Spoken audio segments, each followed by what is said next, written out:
Performance appraisal आज हम study करेंगे तो कंटेंट्स देख लेते हैं। कंटेंट्स आज क्या क्या परफॉर्मेंस अप्रेजल के अंदर पढ़ेंगे। देखिए, सबसे पहले पढ़ेंगे हम लोग introduction to performance appraisal. Performance appraisal क्या है। दूसरा, वाई परफॉर्मेंस अप्रेजल क्यों करते हैं, कोई ऑर्गेनाइजेशन क्यों परफॉर्मेंस को अप्रेज करती है। ठीक है, परफॉर्मेंस अप्रेजल क्या है उसको मैं बताऊंगा आगे।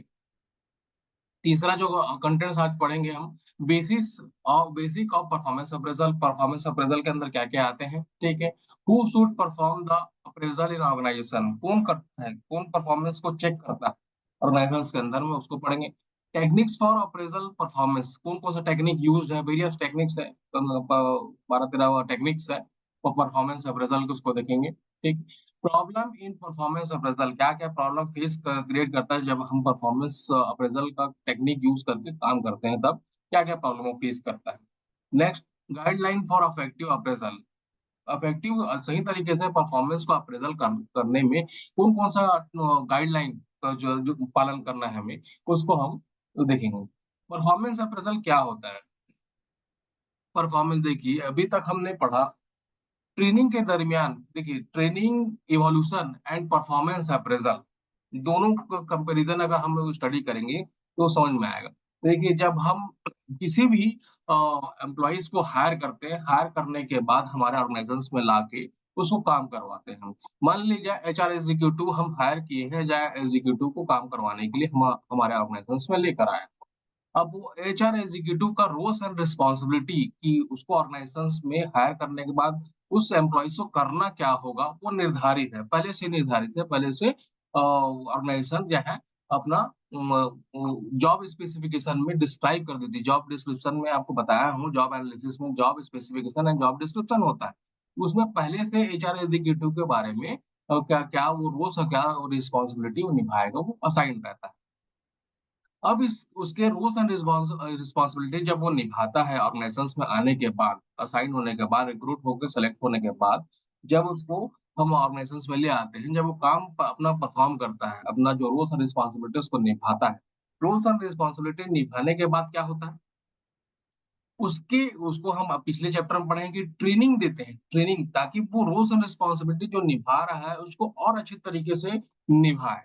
ठीक है, इसके लिए हम स्किल, उसके स्किल को जो इनहेरेंट स्किल है जिसके हम रिक्रूट करके ले आए हैं, उस इनहेरेंट स्किल को और बढ़ाकर जो रोल्स एंड रिस्पॉन्सिबिलिटी हम दिए हैं, ऑर्गेनाइजेशन दिया है, उसको और अप्रेस कर सके, आगे बढ़ा सके, इसके लिए ट्रेनिंग देते हैं। ट्रेनिंग देने के बाद उसको क्या करता है कि हम अच्छे तरीके से ट्रेनिंग दिए हैं या नहीं दिए हैं, वो ट्रेनिंग इवोल्यूशन में फाइंड आउट करता है। ठीक है, जो वेरियस टेक्निक हम पढ़े हुए हैं ट्रेनिंग इवोल्यूशन में, उसके तहत उसको निकालता है। मतलब ट्रेनिंग इवोल्यूशन क्या करता है, जो ट्रेनिंग दिए हैं वो सही तरीके से ट्रेनिंग दिए हैं या नहीं दिए हैं, ट्रूथफुल हुआ या नहीं हुआ, ये ट्रेनिंग इवोल्यूशन से पता चलता है। अगर हमको फाइंड आउट हो गया, ठीक है, कि हम जो ट्रेनिंग दिए हैं वो ट्रूथफुल है और उसका परफॉर्मेंस बेटर, अब परफॉर्मेंस बेटर है, तो उसको क्या करता है ऑर्गेनाइजेशंस, क्या करता है उसके लिए जो परफॉर्मेंस, अगर जो जो जो एम्प्लॉइज है जो परफॉर्मेंस बढ़िया कर रहा है, अच्छा कर रहा है, तो उसको क्या करते हैं हम अप्रेस करते हैं, मूल्यांकन करते हैं। क्या, क्यों क्यों करते हैं, ताकि उसको मोटिवेट कर सकें काम अपने ऑर्गेनाइजेशन से बने रखने के लिए, उसको काम करवाने के लिए। ठीक है, और उसको प्रमोशन देने के लिए, एक्स वाई जेड बहुत सारे हैं, आगे पढ़ेंगे उसको। मीन्स क्या है, परफॉर्मेंस अप्रेजल जब हम करते हैं किसी भी जो एम्प्लॉइज का ऑर्गेनाइजेशन के अंदर में, मीन्स उसको क्या देखते हैं हम, कि हम जो रोल्स एंड रिस्पॉन्सिबिलिटी दिए हैं, उसको प्रॉपर ट्रेनिंग दिए हैं, सब कुछ कर दिए हैं। ठीक है, उसके बाद उसके परफॉर्मेंस कैपेसिटी में कितनी वृद्धि हुई, कितना इंक्रीज हुआ है। जो परफॉर्मेंस वो परफॉर्म कर रहा था, अगर ट्रेनिंग के बाद जो उसमें इंक्रीज हुआ है, उसका स्किल इंक्रीज हुआ है और वो परफॉर्मेंस देने के लिए सक्षम हुआ है, तो उसको हम क्या करेंगे, अप्रेस करेंगे, मूल्यांकन करेंगे। मूल्यांकन मीन्स मतलब हम एक स्टैंडर्ड फिक्स कर लेंगे पहले, कि पहले का परफॉर्मेंस जो हम जैसे असाइंड किए हैं उस एम्प्लॉइज को, और रोल्स और रिस्पॉन्सिबिलिटी उसको असाइन कर दी है और वो काम किए, वो स्टैंडर्ड है, वो स्टैंडर्ड फिक्स्ड हो गया। अब उसको हम ट्रेनिंग दिए, ट्रेनिंग देने के बाद उसको उसका थोड़ा बहुत स्किल डेवलप हुआ होगा या ना हुआ होगा, वो हमको ट्रेनिंग इवोल्यूशन से पता चलेगा। फिर उसके बाद अगर उसका परफॉर्मेंस जो स्टैंडर्ड फिक्स किए हैं उसमें इंक्रीज हो रहा है, वृद्धि हो रहा है, तो मतलब क्या है, मतलब वो है कि वो आगे बढ़ रहा है, ऑर्गेनाइजेशंस में आगे बढ़ रहा है। इससे फायदा क्या होता है, दो तरीके का फायदा होगा। परफॉर्मेंस को चेक करने का, अप्रेज़ करने का, मूल्यांकन करने का 2 फ़ायदे हैं। एक तो इंडिविजुअल को सेल्फ मतलब फ़ायदा होगा, ठीक है? एक ऑर्गनाइज़ेशंस को फ़ायदा होगा। ऑर्गनाइज़ेशंस को फ़ायदा क्या होगा?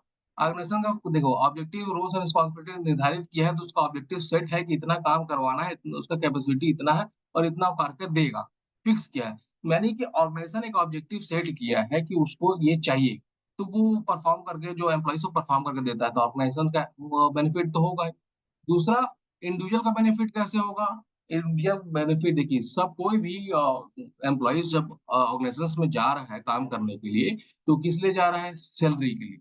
मीन्स उसको जॉब सैटिस्फैक्शन होना चाहिए पहला चीज़, दूसरा चीज़ सैलरी, कि वो जो जॉब परफ़ॉर्म कर रहा है, काम कर रहा है, तो उससे सैटिस्फाइड होना चाहिए कि मैं जो काम कर रहा हूँ, अच्छा काम कर रहा हूँ। ठीक है, मैं इसमें लाइफ़ सिक्योर है मुझे, ठीक है, सिक्योरिटी उसको लगे कि इस जॉब से मुझे सिक्योरिटी है, ठीक है, और उसको बेटर रेम्युनरेशन यानी बेटर सैलरी उससे प्रोवाइड हो रहा हो, तो ओवरऑल सैटिस्फैक्शन होगा। ये सारा चीज़ को देखकर ठीक है, तो वो रिटेन रहता है, वो एम्प्लॉइज़ क्या है रिटेन रहेगा, हमेशा ऑर्गनाइज़ेशन में बन के रहेगा। तो किसका भी जब हम परफॉर्मेंस अप्रेज़ल करके उसको बेटर रेम्युनरेशन देते हैं या फिर बेटर सैलरी देते हैं या फिर उसको रिवार्ड अवार्ड्स देते हैं, तो वो सेल्फ मोटिवेटेड होता है। तो इंडिविजुअल का भी फ़ायदा है, ठीक है? उसका करियर एनहांसमेंट होता है। तो यहाँ परफॉर्मेंस अप्रेज़ल करने से 2 तरीके का फ़ायदा होगा, एक तो इंडिविजुअल को फ़ायदा होगा, दूसरा ऑर्गनाइज़ेशन अपना ऑब्जेक्टिव्स फुलफिलमेंट करेगा।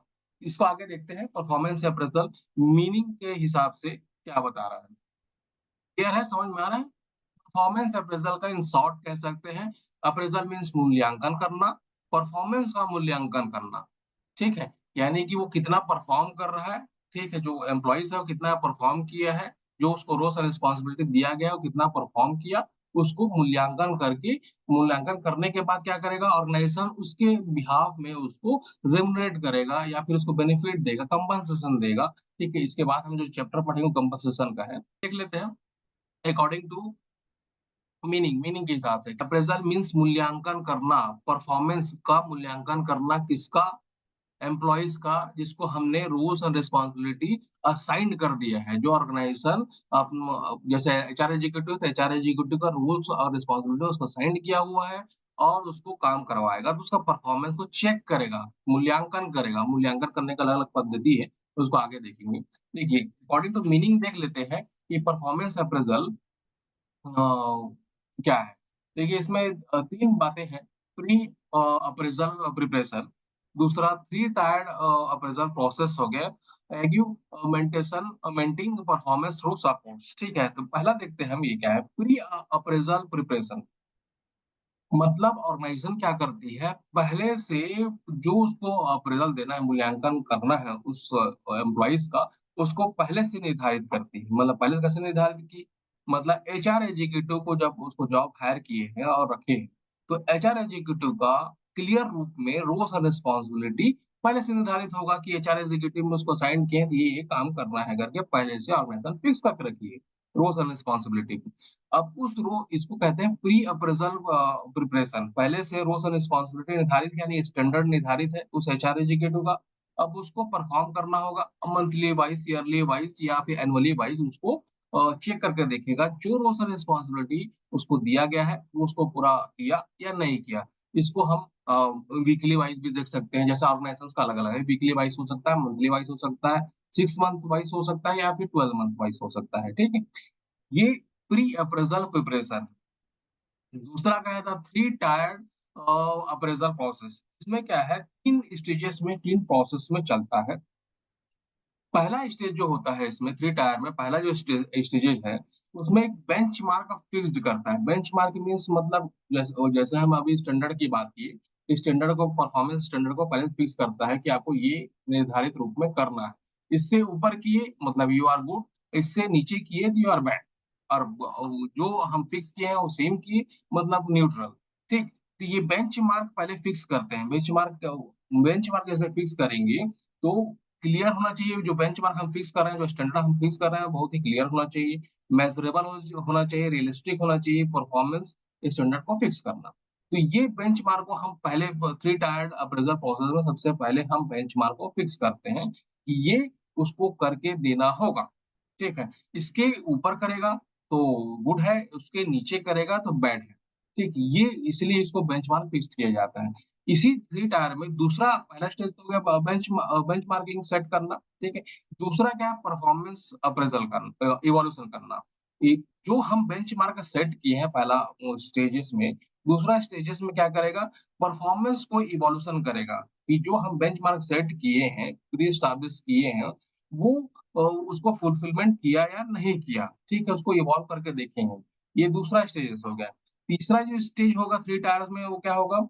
फीडबैक, फीडबैक लेना, कंस्ट्रक्टिव फीडबैक एंड गाइडेंस यानी कि जब हम बेंचमार्क सेट किए पहला स्टेज में, दूसरा स्टेज में उसका इवोल्यूशन की, चेक की, ठीक है? कि वो जो हम बेंचमार्क सेट किए हैं, उसको प्राप्त किया या नहीं किया, ये हमको तीसरा स्टेज में पता चलेगा जब हम उनसे फीडबैक लेंगे, क्वेश्चन आएगा थ्रू और सो ऑन, ठीक है? हम समझेंगे, उसको क्वेश्चन करेंगे या फिर हम ऑब्जर्व करेंगे, ठीक है? ऑब्जर्व करने के बाद हमको समझ में आएगा कि उसका परफॉर्मेंस बेटर है, ठीक है? बहुत सारा टेक्निक यूज़ करके करते हैं, टेक्निक्स हम पढ़ेंगे आगे, ठीक? तो ये फीडबैक लेते हैं। फीडबैक लेने के बाद अब यदि हमको समझ में आ जाता है कि जो हम बेंचमार्क सेट किए हैं, वो उसको फुलफिल किया है।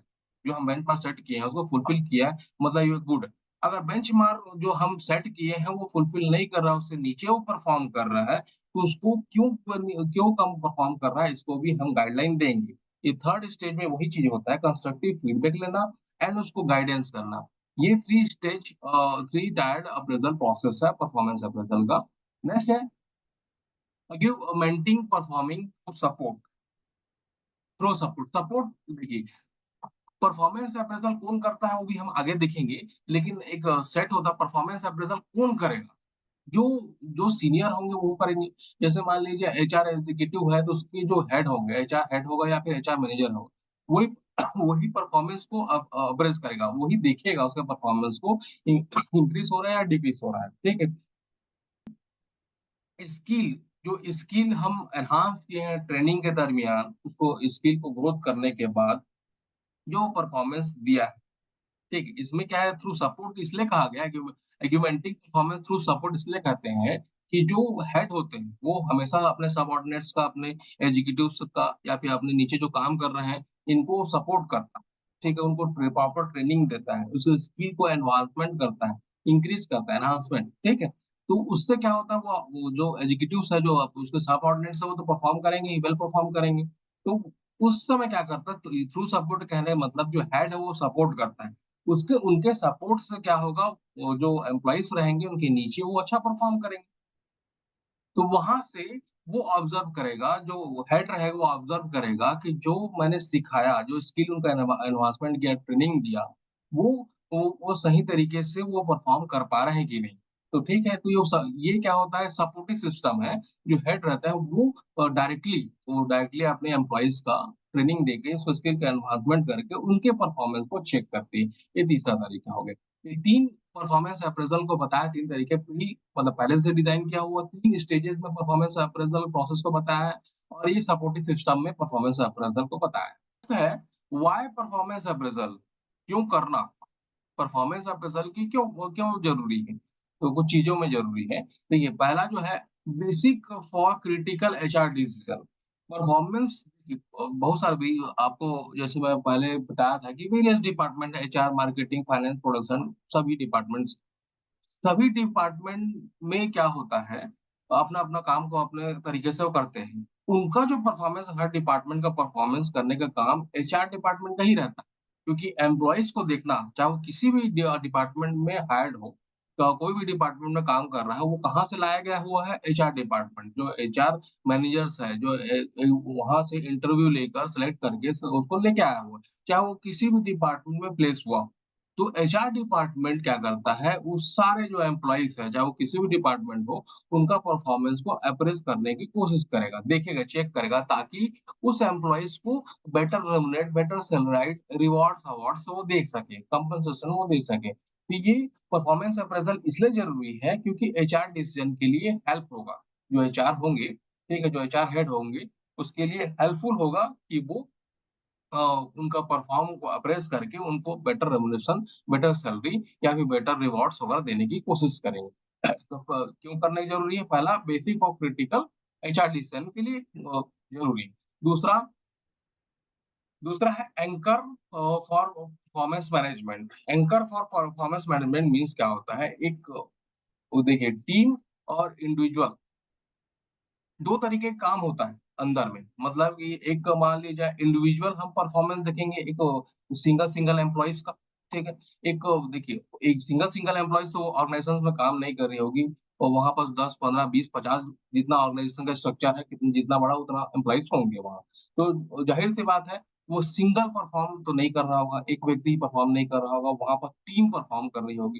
तो टीम और इंडिविजुअल दोनों के वर्क अच्छी तरीके से एंकरिंग करना, चेक करना, उनके परफॉर्मेंस को चेक करना, ठीक है? ये ज़रूरी होता है क्योंकि हम जैसे मान लीजिए 10 एम्प्लॉयी काम कर रहे हैं, तो एक एम्प्लॉइज़ के वो परफॉर्मेंस को थोड़ी देखेंगे, क्योंकि एक एम परफॉर्म तो दसों के दसों कर रहे हैं वहाँ, और जो रोल्स और रिस्पॉन्सिबिलिटीज़ को निभा रहे हैं। तो जो हेड होगा, वो क्या करेगा? एक ही व्यक्ति को देखेगा, एक ज़रूरी एक ही व्यक्ति को देखेगा। ऐसा तो है नहीं कि एक व्यक्ति के ही परफॉर्मेंस को चेक करते रहेगा। वो सारे जो 10 एम्प्लॉइज़ हैं, जो काम कर रहे हैं, एग्ज़ाम्पल के तौर पे 10 लिया हूँ, तो 10 एम्प्लॉइज़ जो काम कर रहे हैं, वो सारे के सारे जो टीम एफर्ट दे रहे हैं, अपना काम कर रहे हैं, तो उसके सारे को चेक करेगा, सारे के परफॉर्मेंस को चेक करेगा। वो मान लीजिए एक अच्छा परफॉर्मेंस दे रहा है, दूसरा अच्छा परफॉर्मेंस नहीं दे रहा है, वो सारा चीज़ को कौन मॉनिटराइज़ करेगा? एक एंकर के जैसे जो हेड होंगे वो चेक करेंगे। तो इसलिए भी ज़रूरी है परफॉर्मेंस अप्रेज़ल। इससे क्या होगा, अगर मान लीजिए उस टीम में 10 एम्प्लॉयी है, उसमें से 5 लोग अच्छा परफॉर्म कर रहे हैं, 5 लोग बेकार परफॉर्मेंस कर रहे हैं। तो टीम एफर्ट जो है, जो लास्ट में जो प्रोडक्टिविटी ऑर्गेनाइजेशंस के पास में आ रही है, वो तो बाधित हो गई, थोड़ा कम हो गई, क्योंकि 5 लोग उसमें से अच्छा काम कर रहे हैं, 5 लोग उसमें से थोड़ा डल। ठीक है, डल क्यों है? इसको कौन फाइंड आउट कर रहा है? जो हेड होंगे वो, जो एंकर होगा वो फाइंड आउट कर रहे हैं। तो उसके हिसाब से वो डल है, जो 5 व्यक्ति जो डल हैं, वो उनका क्यों डल है उसको स्पेसिफाई करके उनको क्या करेगा, वो बेटर और ट्रेनिंग एंड उसका स्किल को एनहांस करने की कोशिश करेगा। आखिर क्यों आप 5 लोग बाकी 5 लोगों से कम परफॉर्मेंस दे रहे हैं? क्या कारण है? ठीक है, टीम में कोलैबोरेशन की कमी है, कोऑर्डिनेशन की कमी है, म्यूचुअल अंडरस्टैंडिंग की कमी है, ठीक है, या थोड़ी स्किल की कमी है, क्या कमी है, वो सारा चीज़ों को देखता है। इसलिए ज़रूरी है परफॉर्मेंस अप्रेज़ल करने का। नेक्स्ट क्या है? Development road map for employee. Employee का एक रोड मैप तैयार करता है, परफॉर्मेंस अप्रेज़ल रोड मैप कैसे तैयार करता है? परफॉर्मेंस अप्रेज़ल करने से एम्प्लॉइज़ का रोड मैप तैयार होता है। रोड मैप मीन्स क्या होगा? उसके करियर एडवांसमेंट का मतलब एक रास्ता उसको प्रदान करता है, ठीक है? जिसमें मैनेजर क्या है, जो उसका जो हेड होगा, वो एम्प्लॉइज़ के बारे में जानेगा। ठीक है, उसको जानेगा तभी तो उसको जो उसका फीडबैक लेगा, उसको जानेगा तभी उसको गाइड कर सकता है, ठीक है? तो मान लीजिए जाए जो एचआर मैनेजर है, वो अपने एम्प्लॉइज़ के बारे में नहीं जान रहा, तो उसका परफॉर्मेंस को अप्रेज़ल नहीं कर सकता, ठीक है? उसके बारे में जानेगा ही नहीं तो क्या अप्रेज़ल करेगा? तो एक पहले तो जानना ज़रूरी है, जो मैनेजर रहेगा उसको जानना ज़रूरी है एम्प्लॉइज़ के बारे में, जो उस कंट्री में काम कर रहे हैं, वो कैसे काम कर रहे हैं, ठीक है? उससे प्रॉपर फीडबैक लेगा, ठीक है? उसको गाइडेंस करेगा। तो एक एम्प्लॉइज़ का एक रास्ता तैयार होता है, रोड मैप तैयार होता है। और उसी रोड मैप के तहत उस रोड मैप के तहत तो हेड को पता होता है, या हेड को क्या पता होगा कि वो परफॉर्मेंस उसका कैसा है, ठीक है। तो अगर उसका परफॉर्मेंस अच्छा है, नो डाउट नो टेंशन, ठीक है, उसको उसके हिसाब से उसको रेमुनेट किया जाएगा, कंपनसेट किया जाएगा, ठीक है। अगर मान लीजिए नहीं है तो उसको स्किल को एनहांस किया जाएगा, ठीक। एनहांस करने के बाद उसको फिर रेमुनेट किया जाएगा, ठीक। नेक्स्ट है इसमें facilitation of career planning. Clear planning होगा, क्योंकि देखिए परफॉर्मेंस अप्रेज़ल का मतलब यही है कि उसको बेटर रेमुनेट करना, ठीक है? उसको अप्रेज़ल को मूल्यांकन करके मतलब उसके परफॉर्मेंस को मूल्यांकन करने के बाद जो हेड है वो समझ में आता है उसको कि ये बेटर है, ठीक है? और इसका स्किल एनहांस हो चुका है, और इसको आगे बढ़ाते हैं, मान लीजिए एचआर एग्जीक्यूटिव को काम मिला हुआ है, जो रोल्स रिस्पॉन्सिबिलिटी उसको मिला हुआ है, उसको अच्छी तरीके से निभा रहा है, उस परफॉर्मेंस को हम चेक करके देखिए, मूल्यांकन करके देखिए, मतलब जो हेड है वो देखेगा। देखने के बाद उसको ये समझ में आ जाएगा कि ये सही तरीके से काम कर रहा है, तो परफॉर्मेंस बेटर है। तो वो जो हेड है उसको क्या करेगा? आगे बढ़ाने की कोशिश करेगा। आगे बढ़ाने की कोशिश मतलब एचआर है एग्जीक्यूटिव है तो उसको हेड भी बना सकता है, क्योंकि उसका परफॉर्मेंस बेटर है। तो ये अप्रेज़ल करने का तरीका है। तो उसका करियर प्लानिंग में भी हेल्प मिलता है। इसलिए हम परफॉर्मेंस अप्रेज़ल करते हैं। नेक्स्ट है identification of training and development need. देखिए, इसमें परफॉर्मेंस अप्रेज़ल करने से हमको ये पता चलता है कि उस एम्प्लॉइज़ को ट्रेनिंग की आवश्यकता है या नहीं। मान लिया हम परफॉर्मेंस अप्रेज़ल कर रहे हैं, मूल्यांकन कर रहे हैं, उस एम्प्लॉइज का, तो हमको मतलब जो हेड रहेगा वो ये समझ में आ जाएगा कि ये परफॉर्म बेटर कर रहा है, तो इसको कुछ ट्रेनिंग करने की जरूरत नहीं है। लेकिन जो एम्प्लॉइज अच्छी तरीके से वर्क नहीं कर रहा है, काम नहीं कर रहा है, ठीक है, परफॉर्मेंस अप्रेजल से समझ में आया हमको। ठीक, अगर वो नहीं कर रहा है तो उसको जरूरी है कि उसको ट्रेनिंग और उसको स्किल को एनहांसमेंट करने की जरूरत, तो इसलिए ज़रूरी है ट्रेनिंग एंड डेवलपमेंट करना है उस एम्प्लॉइज़ का या नहीं करना है, ये परफॉर्मेंस अप्रेज़ल से पता चलता है। ये वो 5 पॉइंट्स हैं जिसकी वजह से हम परफॉर्मेंस अप्रेज़ल करते हैं। एचआर डिसीज़न के लिए हो गया, उसके परफॉर्मेंस मैनेजमेंट को एंकरिंग करने के लिए हो गया, एक एम्प्लॉयी को रास्ता देने के लिए, ठीक है, उसके करियर को एडवांसमेंट करने के लिए, नेक्स्ट ट्रेनिंग और डेवलपमेंट की ज़रूरत है या नहीं है, ये जानने के लिए हम ये 5 पॉइंट को परफॉर्मेंस अप्रेज़ल कर स्लाइड में आते हैं जिसमें क्या है basic of performance appraisal. Basic of performance appraisal क्या कहता है? देखिए, इसमें क्या-क्या होता है परफॉर्मेंस अप्रेज़ल करने में क्या-क्या होता है? तो पहला होगा गोल को सेट करेंगे, ठीक है? परफॉर्मेंस अप्रेज़ल करना है किसी भी एम्प्लॉइज़ को, तो किस-किस चीज़ को हम वो लेंगे उस एम्प्लॉइज़ का चेक करने के लिए, उसके लिए पहले हमको सेट करना होगा ना, पहले गोल सेट करना होगा, फिर उसको इम्प्लीमेंट करना होगा, फिर क्या करना होगा कॉम्पिटेंसी बेस्ड अप्रेज़ल, यानी कि उसको क्षमता के आधार पे उसको अप्रेज़ करना होगा। फिर क्या है जॉब डिस्क्रिप्शन एज़ अप्रेज़ फाउंडेशन, ये 4 तरीके हैं समझ लीजिए। अब देखिए पहला क्या था फ्रेमवर्क फॉर गोल सेटिंग। हम परफॉर्मेंस को अप्रेज़ करना चाह रहे हैं, मूल्यांकन करना चाह रहे हैं, तो मूल्यांकन करने से पहले जो हेड होगा, वो क्या करेगा अपना एक सेट करेगा, स्टैंडर्ड सेट करेगा, जिसको गोल सेटिंग कहते हैं, ठीक है? गोल सेटिंग में वो स्पेसिफाई किया रहेगा जो क्वांटिफ़ाई किया रहेगा, क्या-क्या वो रहेगा, मान लीजिए गुड है, पुअर है, बैड है, ठीक है, एक्सीलेंट है, ये सब चीज़ को पहले से वो तय किया रहेगा कि हमको किस स्टैंडर्ड में कैसे-कैसे मेज़रेबल करना है, ये पहले से तैयार उस क्या-क्या होना चाहिए इसको वो जो गोल सेटिंग करेगा वो उम, मेजरली क्या होना चाहिए, स्पेसिफाइड होना चाहिए, मेज़रेबल होना होना चाहिए, मेज़र कर सकें उसको, ईज़िली अचीवेबिलिटी होना चाहिए, रिलेवेंस होना चाहिए कि हम जो सेटिंग कर रहे हैं, वो सही तरीके से कर रहे हैं कि नहीं। और टाइमलाइन, डेडलाइन भी निर्धारित होता है कि उसको परफ़ॉर्म करने का ठीक एक डेडलाइन होगा। उस डेडलाइन के दरमियान वो परफ़ॉर्म कर पा रहा है कि नहीं, उसको भी चेक करना है।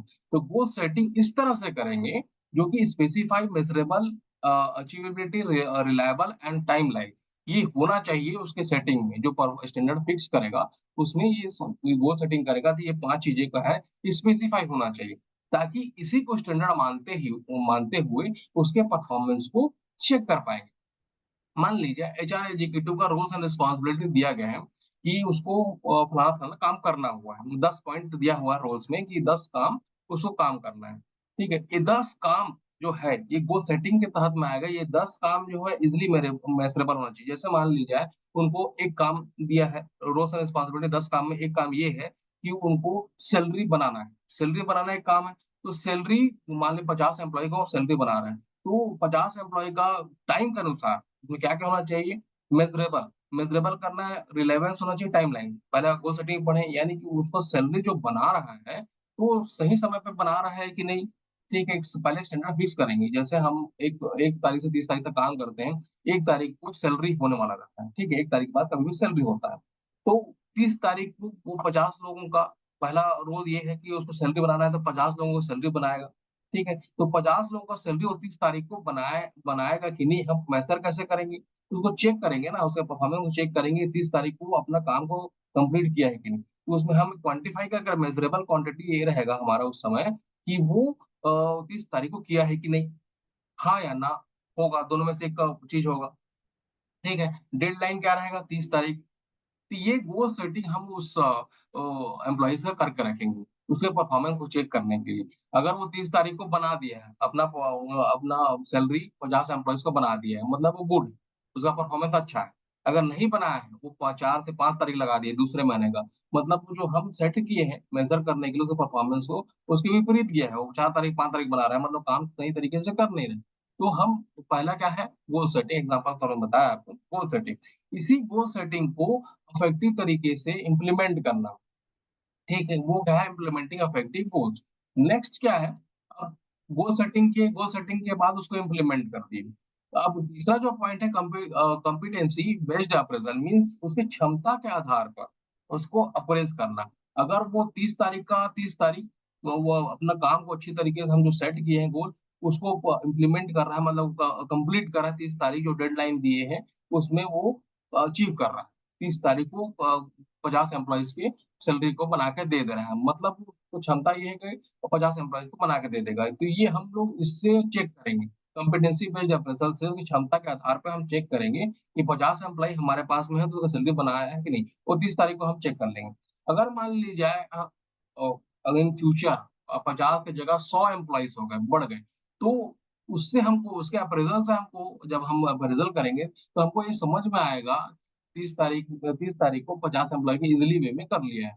हम ऑब्जर्व करके चेक करेंगे, परफॉर्मेंस अप्रेजल करके चेक करेंगे, तो उसके स्किल अगर अच्छा है तो वो जाहिर सी बात है इन फ्यूचर अगर 50 एम्प्लॉय थे, अगर वो 100 एम्प्लॉयज होगा, वो 100 एम्प्लॉयज को भी वो 30 तारीख एट द डेडलाइन में वो कंप्लीट कर सकता है।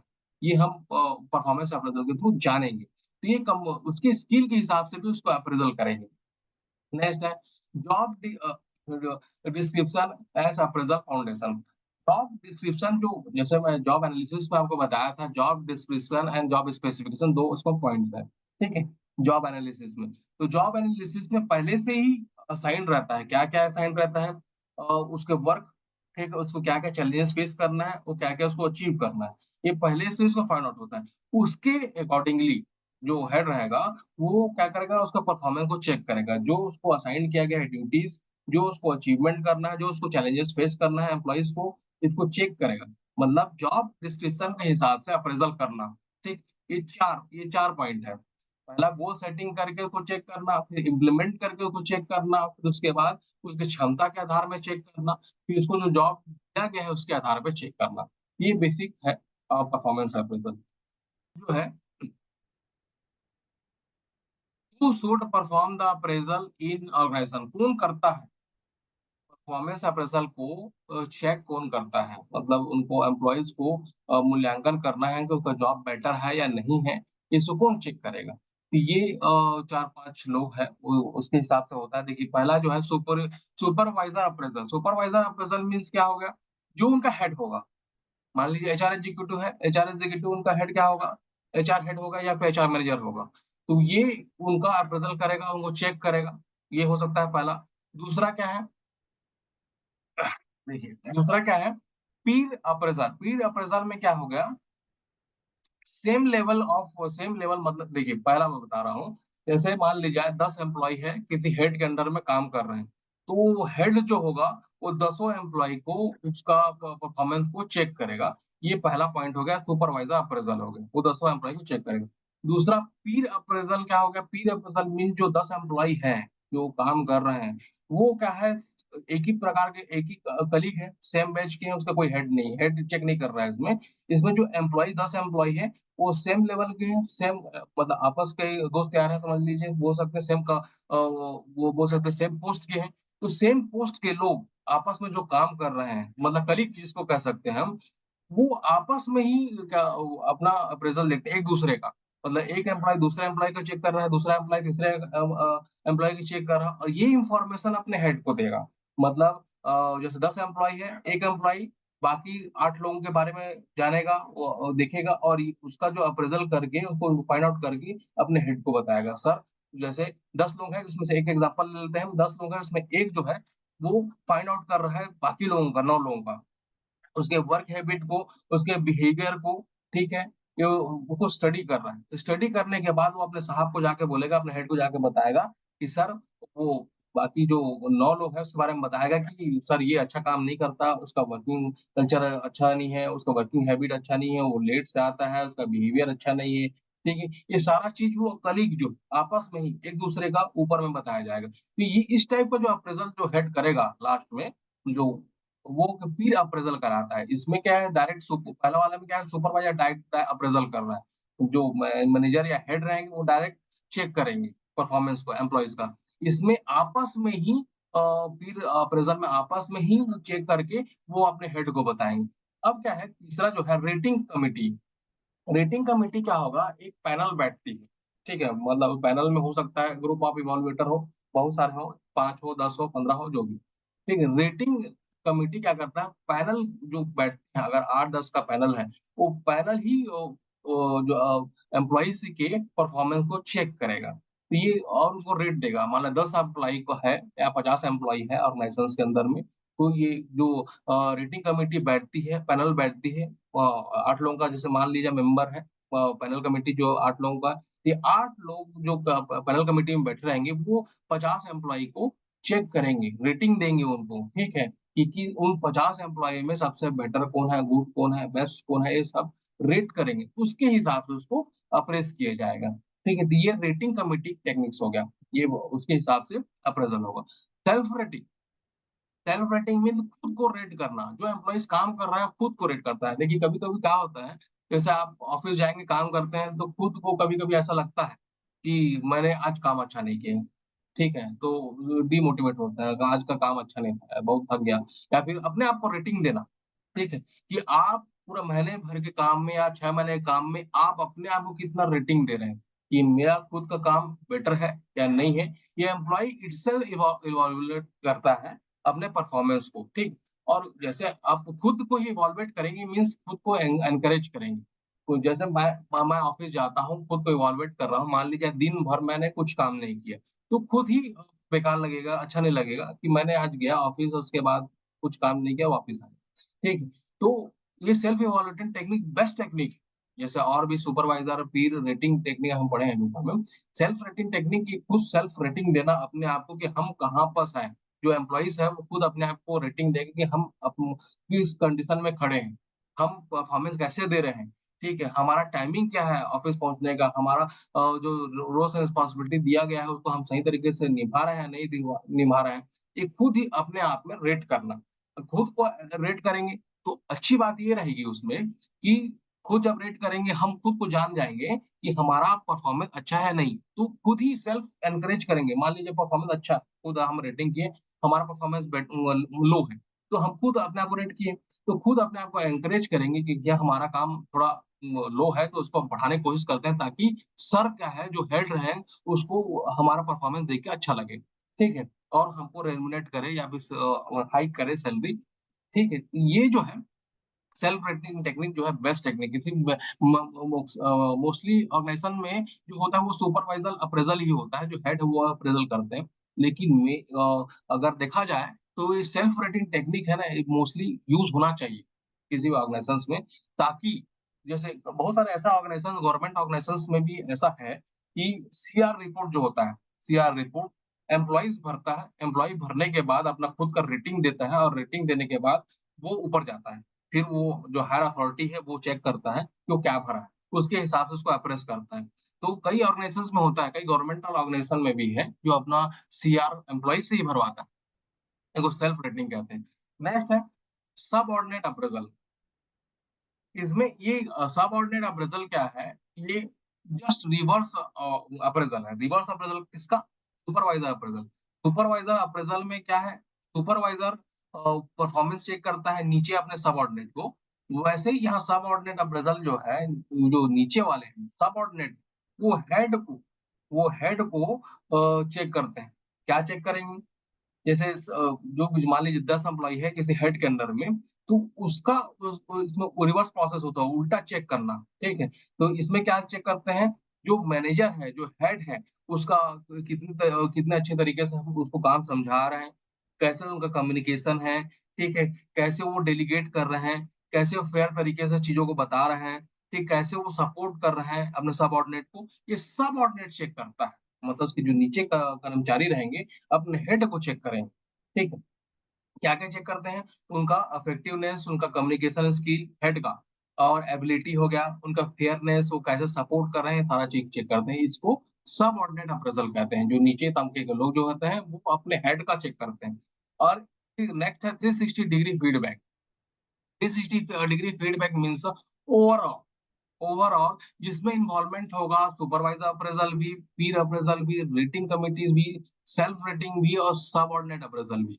मींस 360 चारों तरीके से मतलब सभी तरीके से पूरा अप्रेजल करना। ये 360 फीडबैक कराता है। मतलब इस फीडबैक में इस अप्रेजल में सुपरवाइजर भी इन्वॉल्व होगा, पीर अप्रेजल भी होगा। मतलब सुपरवाइजर हेड भी अप्रेज करेगा, सबऑर्डिनेट भी अप्रेज करेगा, ठीक है, कलीग्स भी अप्रेस करेगा, और सेल्फ रेटिंग, इसको कहते हैं 360 डिग्री फीडबैक। तो मतलब क्या हुआ, ये जो पॉइंट है कौन कर रहा है, सुपरवाइजर, पीर, self rating, rating committee, subordinates और 360 डिग्री तरीके से ऑर्गेनाइजेशंस में चलता है परफॉर्मेंस अप्रेजल का तरीका। ठीक, क्लियर है?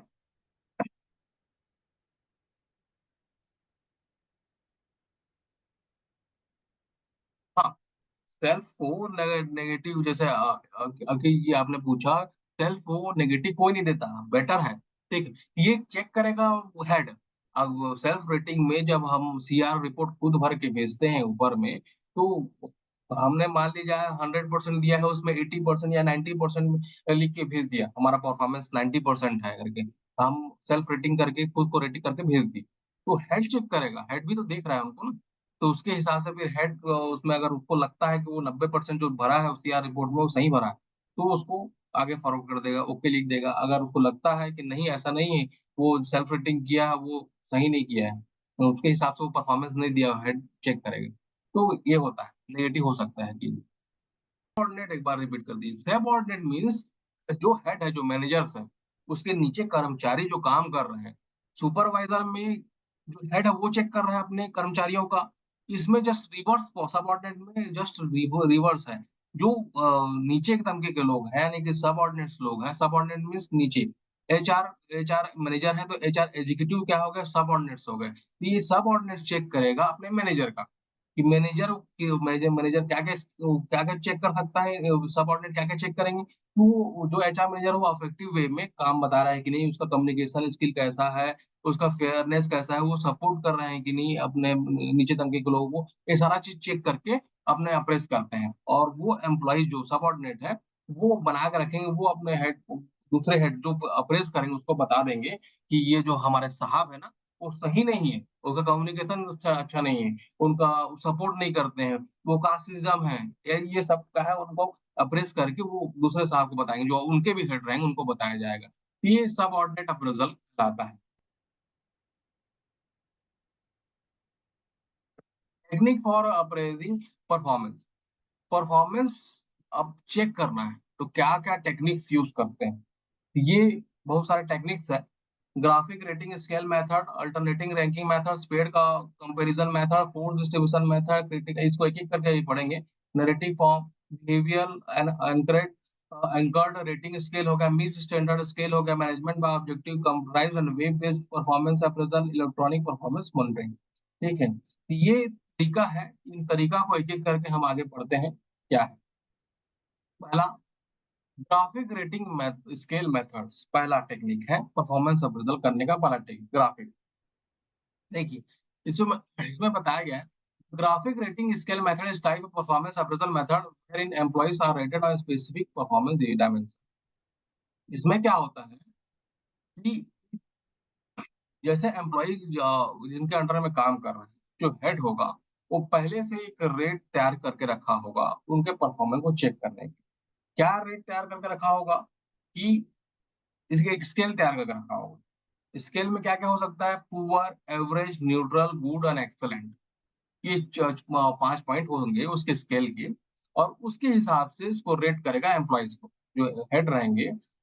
चेक करना है अपने एम्प्लॉयज को, और चेक करना है कि उसका परफॉर्मेंस कैसा है। तो इस स्केल के तहत, ग्राफिक रेटिंग स्केल के तहत, वो क्या करेगा, पॉइंट बना लिया है कि 5 पॉइंट बना लिया है, poor, average, neutral, good and excellent. मान लीजिए एम्प्लॉयज काम कर रहा है, अच्छी तरीके से काम कर रहा है, तो उसको एक्सीलेंट दे दिया। उससे कम काम कर रहा है तो उसको गुड दे दिया। और जो मॉडरेट काम कर रहा है, यानी कि जो काम दिया उतना ही कर रहा है, उससे ज्यादा परफॉर्मेंस नहीं दे रहा है, तो न्यूट्रल हो गया। और जो स्टैंडर्ड फिक्स किया है उससे नीचे काम कर रहा है, तो क्या करेगा, पुअर और एवरेज देगा। तो ये graphic rating method performance appraisal method है, where employees are rated certain specific performance dimension, 5 dimension को फाइंड आउट करता है, उसके हिसाब से रेट करता है। ये ग्राफिक रेटिंग मेथड्स है। ठीक है, ग्राफिक रेटिंग मेथड्स में प्रोसेस में क्या बताया है, मैनेजर और supervisor typically conduct the appraisal. They use for list of number of traits and performance dimension with a role and responsibility. Means इसमें क्या है, जो हेड होगा, मैनेजर होगा, जो सुपरवाइजर होगा, उनके नीचे सबऑर्डिनेट काम कर रहा हूँ, उस सबऑर्डिनेट का परफॉर्मेंस को चेक करेगा। किसके हिसाब से चेक करेगा, उनके जॉब जो रोल्स एंड रिस्पॉन्सिबिलिटी दिया गया है उसके हिसाब से चेक करेगा, या फिर उसके बिहेवियर के हिसाब से चेक करेगा, उनके ट्रेड के हिसाब से चेक करेगा, और उसका वो रिस्पॉन्सिबिलिटी के जो उसको निर्धारित किया गया उसके हिसाब से चेक करेगा। वो निर्धारित मतलब स्टैंडर्ड फिक्स कर दिया गया है कि जो सुपरवाइजर है वो इन उसमें पॉइंट्स में उसको चेक करना है उसकी परफॉर्मेंस को। उसके वो उस जो पॉइंट वो फिक्स किया रहेगा उसको स्टैंडर्डाइज करेंगे कैसे? स्केल से, poor, average, neutral, good and excellent, इसके हिसाब से वो चेक करेगा। जैसे मान ली जाए अगर हम देख लेते हैं, एग्जांपल देखेंगे आगे।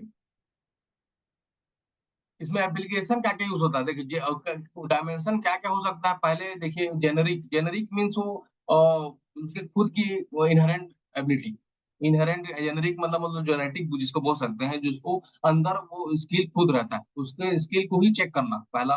दूसरा, जो जॉब निर्धारित किया गया है, जो जॉब उसको दिया गया है, ठीक है? उसके हिसाब से उसको रेट करना, ठीक है? और जो ऑब्जेक्टिव सेट किया है, उस ऑब्जेक्टिव को फुलफिलमेंट किया है या नहीं किया है, उसके हिसाब से वो चेक करना, और उसकी क्षमता, कॉम्पिटेंसी बेस्ड उसकी क्षमता के हिसाब से वो चेक करना। ये डायमेंशन हो सकते हैं, जेनेरिक डायमेंशन, और ड्यूटी के हिसाब से, ऑब्जेक्टिव के हिसाब से, और क्षमता के हिसाब से उसका चेक कर सकते हैं। लेकिन चेक कैसे करेंगे? रेट स्केल से। कौन सा स्केल से? Poor, average, neutral, good and excellent. मान लीजिए ये एप्लीकेशन जो दिया हुआ है, ये जो डायमेंशन दिया हुआ है, जॉब ड्यूटी, उसका ऑब्जेक्टिव, कॉम्पिटेंसी, ये जो चेक कर रहे हैं, तो इसमें अगर वो एक्सीलेंट रेटिंग हम सेट किए हैं, या ग्राफिक रेटिंग जो सेट किए हैं, poor, average, neutral, good and excellent, उसमें से अगर इन सब चीजों में, इन स्पेसिफिक जो उनका जॉब ड्यूटी अगर अच्छा परफॉर्म किया है, ऑब्जेक्टिव को अचीव इजिली अचीव किया है, और उसका क्षमता बहुत अच्छा है, तो ये हम उस एम्प्लॉय से क्या देंगे? एक्सीलेंट देंगे। जो रेटिंग हम जो स्केल बनाया है उसमें हम उसको क्या कर देंगे? एक्सीलेंट देंगे। ठीक है? अगर मान लीजिए उसका ये डायमेंशन उसका पुअर है, तो उसको हम पुअर रेटिंग देंगे। अगर मान लीजिए मॉडरेट है, जो हम इसको स्टैंडर्ड फिक्स किया है, डायमेंशन को, ड्यूटीज को, ऑब्जेक्टिव्स को, जो हम दिए हैं उतना ही प्राप्त किया है, ठीक है? तो न्यूट्रल कंडीशन में होगा। तो ये ग्राफिक रेटिंग स्केल मेथड है। डायमेंशन ये 4 चीज़ों को डायमेंशन लेते हैं, उसके हिसाब से हम स्केल बनाते हैं, जो कि poor, average, neutral, good and excellent रहता है। उसके हिसाब से हम परफॉर्मेंस को चेक करते हैं। जैसे एग्जांपल के तौर में देखिए, जो डायमेंशंस हैं, हम उसको रख लिए हैं, communication skill, team work, problem solving, reliability and technical skill. Communication skill उस एम्प्लॉयज का कैसा है, टीम वर्क मतलब वो टीम के साथ काम करता है, तो टीम के काम अच्छा करता है, बुरा करता है, इसको हम चेक करना है, तो उसके हिसाब से देख लेंगे। प्रॉब्लम सॉल्विंग, कोई प्रॉब्लम आ जाता है तो उसको किस तरीके से फेस करता है, कर पाता है या नहीं कर पाता है, वो प्रॉब्लम सॉल्विंग हो गया। रिलायबल, वो रिलायबल है कि नहीं, ठीक है? तो और नेक्स्ट क्या है? टेक्निकल स्किल, उसकी जो क्षमता है, टेक्निकली क्षमता है वो बेटर है कि नहीं, इसको हम एक डायमेंशन ले लिए। अब इस डायमेंशन को हम कैसे फाइंड आउट करेंगे? जैसे हम भाई बताया, poor, average, neutral, good and excellent कर सकते हैं। तो यहाँ पर क्या किया है? Outstanding, very good, satisfactory, need improvement, unsatisfactory. अगर मान लीजिए कम्युनिकेशन स्किल उसका बहुत बढ़िया है, आउटस्टैंडिंग में आ जाएगा। कम्युनिकेशन स्किल उसका बहुत बेकार है, तो वो अनसैटिस्फाइड में आ जाएगा। उसका कम्युनिकेशन स्किल अच्छा नहीं। ये रेटिंग टेक्निक हो गया। तो outstanding, very good, satisfied, need improvement, unsatisfied, ये हुआ ना? रेटिंग टेक्निक है। रेटिंग किसका किया है? ये डायमेंशन है, communication skill, team work, problem solving, reliability, technical skill, ये डायमेंशन है, इसका वो रेटिंग किया है। क्लियर है? ये ग्राफिक रेटिंग स्केल मेथड है। टेक्निक है अल्टरेशन रैंकिंग मेथड। इसमें क्या होता है? रैंक देना। नाम से ही आपको समझ में आएगा। देखिए पहला जो है ग्राफिक रेटिंग स्केल, एक स्केल की तरह काम किया, यानी कि poor, poor, average, neutral, good, excellent, एक स्केल बनाया। वैसे ही इसमें दूसरा में देखिए अल्टरनेशन रैंकिंग मेथड, रैंक के हिसाब से, यानी एम्प्लॉय को रैंक देना 1 2 3 4 5। जैसे मान लीजिए आप लोग आप जैसे हमारे पास एमबीए स्टूडेंट 220 स्टूडेंट हैं, मान लीजिए 220 स्टूडेंट में आपका परफॉर्मेंस, जब आप अभी फर्स्ट सेम का रिजल्ट आया, तो उसमें जो भी जितना पाया, तो उसमें रैंक हम डिसाइड कर सकते हैं। ये फर्स्ट रैंक है, ये 80% पाया है, तो उसके बाद 70% पाया है, उसके बाद 60% पाया है, उसको हम रैंक दे देंगे। जो सबसे जो लार्जेस्ट पाए होंगे, जो हाईएस्ट नंबर पाए होंगे, फर्स्ट रैंक में आएगा, और जो सबसे कम नंबर पाया होगा वो लास्ट रैंक में रहेगा। तो ये रैंकिंग मेथड्स, रैंक देना। रैंक किसके हिसाब से देंगे? देखिए पहला जो है preparing a list of employee. पहले तो हम एम्प्लॉय का लिस्ट तैयार करेंगे, यानी कि 10 एम्प्लॉय काम कर रहे हैं तो 10 लोगों का नाम रहेगा। एम्प्लॉय के चेक लिख के रखे रहेंगे, ठीक है। दूसरा क्या होगा? Identify criteria for ranking. कौन कौन से क्राइटेरिया में हम उसको रैंक करेंगे? जैसे अभी मैं एग्जांपल दिया, आप एमबीए स्टूडेंट, हम किस क्राइटेरिया पे आपको रैंक करेंगे? आपके परसेंटेज के हिसाब से आपको रैंक करेंगे, ठीक है। जिसका ज्यादा परसेंटेज उसको रैंक करेंगे, ठीक है, पहला रैंक करेंगे। तो जैसे कम परसेंटेज को लोअर रैंक करेंगे। तो यहाँ पर जैसे हम एम्प्लॉइज की बात करते हैं, रैंक कैसे करेंगे? जो लिस्ट ऑफ एम्प्लॉय बना लिए हैं, 10 लोग हैं मान लीजिए, तो उनका रैंक करेंगे। रैंक कुछ क्राइटेरिया होगा ना उनका रैंक करने के लिए, तो उसको क्या क्राइटेरिया होगा? वर्क क्वालिटी के हिसाब से, उसके परफॉर्मेंस के हिसाब से, जो हम रोल्स एंड रिस्पॉन्सिबिलिटी दिए हैं उसके हिसाब से, उसको हम चेक करेंगे, उसको हम रैंक करेंगे। रैंक क्या क्या क्या हो सकता है? रैंकिंग ओवरऑल परफॉर्मेंस, उसका प्रोडक्टिविटी, टीम वर्क, कम्युनिकेशन हो गया, उसके वर्किंग कल्चर, उसके हिसाब से उस एम्प्लॉय को हम रैंक करेंगे कि ये एम्प्लॉय बढ़िया है, मतलब फर्स्ट रैंक में है। उसके बाद दूसरा एम्प्लॉय वो फिफ्थ रैंक में है, ये एम्प्लॉय सेवंथ रैंक में है। उसके हिसाब से रैंकिंग करेंगे। अब जो फर्स्ट रैंक में आएगा तो उसको क्या करेंगे हम? तो उसको क्या करेंगे हम? रेमुनरेट करेंगे, हाई सैलरी करेंगे, या इंसेंटिव देंगे, या कंपनसेशन देंगे, ठीक है। जो फर्स्ट रैंक में रहेगा, मतलब फर्स्ट रैंक है मतलब उसका परफॉर्मेंस सबसे बेटर है बाकी एम्प्लॉइज से, ठीक। तो ये क्राइटेरिया को हम पहले रैंक करेंगे, ठीक। Being being the ranking process, ranking process में जाएंगे, ठीक। नेक्स्ट फिर आएंगे continuous until all are ranked. तब तक करेंगे जब तक सबको रैंक नहीं देंगे। मान लो 10 एम्प्लॉय हम अभी एग्जांपल के तौर पे लिए हैं, तो जो हम क्राइटेरिया फिक्स किए हैं उसके हिसाब से 10 एम्प्लॉय को रैंक करेंगे। और जब तक काम करेंगे, जब तक until the all are rank, सब जो 10 एम्प्लॉय है उनके जो परफॉर्मेंस के हिसाब से उसको हम रैंक कर देंगे, ठीक। फिर उसके बाद क्या क्या? Review and justify necessary. अगर कुछ हमारा रैंक में जो गड़बड़ी है, हम रैंक दिए हैं, तो उसको एक बार रिव्यू करके देखेंगे कि हम जो रैंक दिए 10 एम्प्लॉय को, 1 2 3 4 5, ठीक, उसके हिसाब से हम जो दिए हैं, जो मैनेजर जो दिया है वो सही है नहीं है, तो उसको रिव्यू करके फिर अगर कुछ उसमें गड़बड़ी है तो उसको फिर एडजस्ट करना है। लास्ट में वो डॉक्यूमेंट शेयर कर देगा रैंकिंग का कि 10 एम्प्लॉय है भैया, तो ये 10 लोग क्या है, ये पहला नंबर का एम्प्लॉय पहला, दूसरा नंबर का एम्प्लॉय पांचवा, तीसरा नंबर का एम्प्लॉय छठवा, सातवां नंबर का एम्प्लॉय दूसरा, ऐसे करके वो रैंक कर देगा, उसको डॉक्यूमेंटली सामने ले आएगा, ठीक है। 10 एम्प्लॉय का ये फलाना फलाना रैंक है। अब फलाना फलाना जब रैंक आ गया 10 एम्प्लॉय का, उसके हिसाब से उसको कंपनसेट करेंगे फिर। ये है अल्टरनेशन रैंकिंग मेथड। इसमें रैंक के हिसाब से उसको परफॉर्मेंस को चेक करना। नेक्स्ट जो है मेथड जो है paired comparison method. Paired comparison methods में क्या होता है? पेयर कंपैरिजन करना, एक दूसरे के साथ, एक एम्प्लॉय को दूसरे का एम्प्लॉय, दूसरा एम्प्लॉय को तीसरा एम्प्लॉय, ठीक, इसके हिसाब से कंपैरिजन करना और उसका परफॉर्मेंस को इवैल्यूएट करना। कैसे? जैसे पहले हम इसमें इस प्रोसेस में क्या होता है, पहले हम लिस्ट ऑफ एम्प्लॉयज बना लेंगे, 10 एम्प्लॉय है, 10 का लिस्ट बना लिए। दूसरा क्या है? क्राइटेरिया बना लिए कि किस बेसिस में वो आपस में कंपैरिजन करना है। तीसरा क्या है? एक चार्ट बनाएंगे, जैसे आपको चार्ट ये दिख रहा होगा। देखिए पहला एम्प्लॉय ए, एम्प्लॉय बी, दो बना है। एक एम्प्लॉय को दूसरा एम्प्लॉय से कंपेयर करना है कि कौन सुपीरियर है, कौन बेस्ट है। मान लीजिए एम्प्लॉय वन को एम्प्लॉय टू से कंपेरिजन किया गया, तो इसमें एम्प्लॉय वन सुपीरियर निकला। दूसरा इसमें देखिए एम्प्लॉय वन को एम्प्लॉय तीसरा तीसरा से कंपेरिजन किया गया, तो इसमें एम्प्लॉय थ्री बेटर निकला, सुपीरियर निकला बी। इसमें फिर एम्प्लॉय वन को फिर एम्प्लॉय फोर से चेक किया गया कि वो उन दोनों में से बेटर कौन है, तो इसमें ए निकला। और वैसे ही ओवरऑल सभी एक एम्प्लॉय को सभी दूसरे एम्प्लॉय से कंपैरिजन करते रहेंगे। पहला एक नंबर पे एक नंबर एम्प्लॉय से पूरा 10 एम्प्लॉय को चेक करेंगे, फिर दूसरा को दूसरा एम्प्लॉय है उसको एक नंबर से 10 एम्प्लॉय की चेक करेंगे, फिर तीसरा जो एम्प्लॉय है उसको एक नंबर से 10 नंबर तक पूरा चेक करेंगे, फिर चौथा, ऐसे करके पूरा एक लंबा प्रोसेस चलेगा, ठीक है। उसमें हम फाइंड आउट करेंगे लास्ट में कि कौन सा एम्प्लॉय कंपेरेटिवली सबसे बेस्ट। एक इसमें तीसरा जो पॉइंट क्रिएट है comparison chart, compare each pair को कंपेयर किया जैसे यहाँ बताया।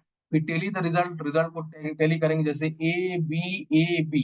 इसमें देखिए एम्प्लॉइज जब 1 से 2 किए ए आया, 1 से 3 किए बी आया, 1 से 4 किए ए आया, और 4 से, जैसे आप तीनों का ले लेते हैं, 1 से 2, 1 से 3, 1 से 4, इसमें क्या बेटर आ रहा है? ए और ए दो बार आ रहा है, मतलब पहला एम्प्लॉय तो 2 और 3 और 4 के कंपैरिजन में बेस्ट दिखा रहा है, दो बार आया है। इसको परफॉर्मेंस माने कि एम्प्लॉय 1 का परफॉर्मेंस बेटर है, ये हमको समझ में आया। ये रैंक अकॉर्डिंगली एंड फिर लास्ट में जब हमको फाइंड आउट होता है कि इसमें चेक किए तो फाइंड आउट हुआ कि ए का परफॉर्मेंस दूसरे बी एम्प्लॉय के परफॉर्मेंस ज्यादा बेटर है। इससे हम पेड करके हम फाइंड आउट करते हैं। तो ये डॉक्यूमेंट तैयार कर लिए और उसको फाइनल डिस्कशन के लिए तैयार कर देते हैं कि ये बेस्ट है। ये पेड कंपैरिजन मेथड है। सीक्वेंसली जो जो क्राइटेरिया है वो सभी स्केल के वो सेम है कि किस लिस्ट ऑफ एम्प्लॉय बनाकर लास्ट में फाइनल डॉक्यूमेंटेशन तैयार करना सेम है, लेकिन पद्धति अलग अलग है। तो जैसे हम ग्राफ के माध्यम से ही पढ़े, फिर रैंकिंग के माध्यम से पढ़े, ठीक। अब ये पेड के माध्यम से पेड करके मतलब दूसरे से कंपैरिजन करके, ठीक। नेक्स्ट जो है आपका फोर्स डिस्ट्रीब्यूशन मेथड। ये क्या है? इसमें क्या है, एक इसमें क्राइटेरिया, देखिए वही सेम चीज रहेगा, सारा चीज सेम चीज रहेगा, लेकिन क्राइटेरिया सब में अलग अलग है, तरीका अलग अलग। अब इस फोर्स डिस्ट्रीब्यूशन मेथड में ये क्या करता है, लो, एवरेज और हाई परसेंटेज में डिफाइन कर देता है। परसेंटेज मान लीजिए हम लोग 100% क्राइटेरिया में हम लोग ये डिफाइन करते हैं कि अगर 30 से लेकर 40% तक आया तो वो लो एवरेज, 40 से 60% तक आया तो एवरेज मान ली जाए, ठीक है। 60% से अगर 80% आ रहा है तो हाई। तो परफॉर्मेंस को कैसे फाइंड आउट कर रहा है, ये परसेंटेज के हिसाब से फाइंड आउट कर रहा है। इसको फोर्स डिस्ट्रीब्यूशन मेथड कहते हैं। इसमें मान लीजिए आपका ही मार्कशीट है, आपने 100 नंबर में आपने 80% बनाया है, 80 नंबर लाया है, मतलब ओवरऑल जो है आपका, जो आपका रिजल्ट आया 80% आया है, मतलब आपको हाई कैटेगरी में रखा जाएगा, आपका परफॉर्मेंस हाई है। तो ये क्या है, परसेंटेज बेसिस में ये डिस्ट्रीब्यूटेड किया हुआ है। मतलब 30 से लेकर 40 तक अगर परसेंटेज आता है वो लो परफॉर्मेंस है, बेकार है। 40 से ऊपर आ रहा है, 40 से 60 के बीच में आ रहा है, वो एवरेज है। 60 से 80 के बीच में आ रहा है तो वो हाई। ये अपना अपना ऑर्गेनाइजेशन अलग अलग परसेंटेज रख सकता है। एक एग्जांपल के तौर पर बता रहा हूं मैं, 30 से 40, 40 60 और 60 से 80 जो बताया वो एग्जांपल। वो ऑर्गेनाइजेशन अपना अलग रख सकता है। मान लीजिए 80 से ऊपर रखे, वो 80 से 100 के बीच में हाई को रखे, हो सकता है, ठीक है। 60 से 70 80 के बीच में वो एवरेज रखे, 60 से नीचे वाला को लो में रखे, वो रख सकता है, ठीक है। तो ये, अलग ऑर्गेनाइजेशन का अलग अलग हो सकता है वो। तो ये परसेंटेज के हिसाब से उसके परफॉर्मेंस को आंकना। इसमें भी देखिए ओवरव्यू, पहला देखिए प्री डिटरमाइंड कैटेगरी, पहले से कैटेगरी डिफाइंड रहेगा। कैटेगरी क्या है, उसके परफॉर्मेंस, ओवरऑल प्रोडक्टिविटी, ये सब चीजें, ठीक है। मैंडेटरी डिस्ट्रीब्यूशन, और उसको डिस्ट्रीब्यूटेड कर दिया जाएगा। मान लीजिए परफॉर्मेंस, ओवरऑल परफॉर्मेंस को चेक कर रहा है, तो परफॉर्मेंस का जो उसको फाइंड आउट करना है, जो स्टैंडर्ड है, उसके हिसाब से फिक्स कर देगा कि अगर वो 80% परफॉर्मेंस दे रहा है तो हाई में आएगा, उससे नीचे आ रहा है तो वो एवरेज में आएगा, और उससे भी नीचे आ रहा है तो लो। ये पहले से वो डिस्ट्रीब्यूटेड कर दिया रहेगा, ठीक। नेक्स्ट है रैंकिंग सेशन, उसके हिसाब से उसको रैंक दे देगा, ठीक है। ये फर्स्ट रैंक में जो समय हाई आ गया है, जो 80 से अबव कम कर रहा है, ठीक है, रैंकिंग उनको जो डिस्ट्रीब्यूटेड किया है उसके हिसाब से, जो 80% तो ऊपर में है, उसका परफॉर्मेंस 80% तो ऊपर है, तो उसको रैंकिंग फर्स्ट दे देगा। ये रैंक प्री डिटरमाइंड कैटेगरी, उसको डिस्ट्रीब्यूटेड करना परसेंटेज को, फिर परसेंटेज को डिस्ट्रीब्यूशन करने के बाद जो रैंक दे देना। और ये तीन तरीके हैं, तीन मतलब लेवल है उससे काम करने के, और ये फोर्स डिस्ट्रीब्यूशन मेथड कहलाता है। इसमें क्या देखिए, इम्प्लीकेशन एंड कंट्रोवर्सी क्या क्या हो सकता है। मेट्रोक्रेसी प्रमोशन, मोरल, मतलब क्या उसमें हानि हो सकता है इस टाइप के फोर्स डिस्ट्रीब्यूशन मेथड से। ये तो हम परसेंटेज जो ऑर्गेनाइजेशन सेट किया, बनाया, जो हेड है उसको बनाएगा, तो उसके हिसाब से उसको रैंकिंग दे दिया, और उसके हिसाब से उसको परफॉर्मेंस इवॉल्व कर दिया। इसमें प्रॉब्लम क्या था, क्या कंट्रोवर्सी आएगा, मेट्रोक्रेसी परफॉर्मेंस, ठीक है।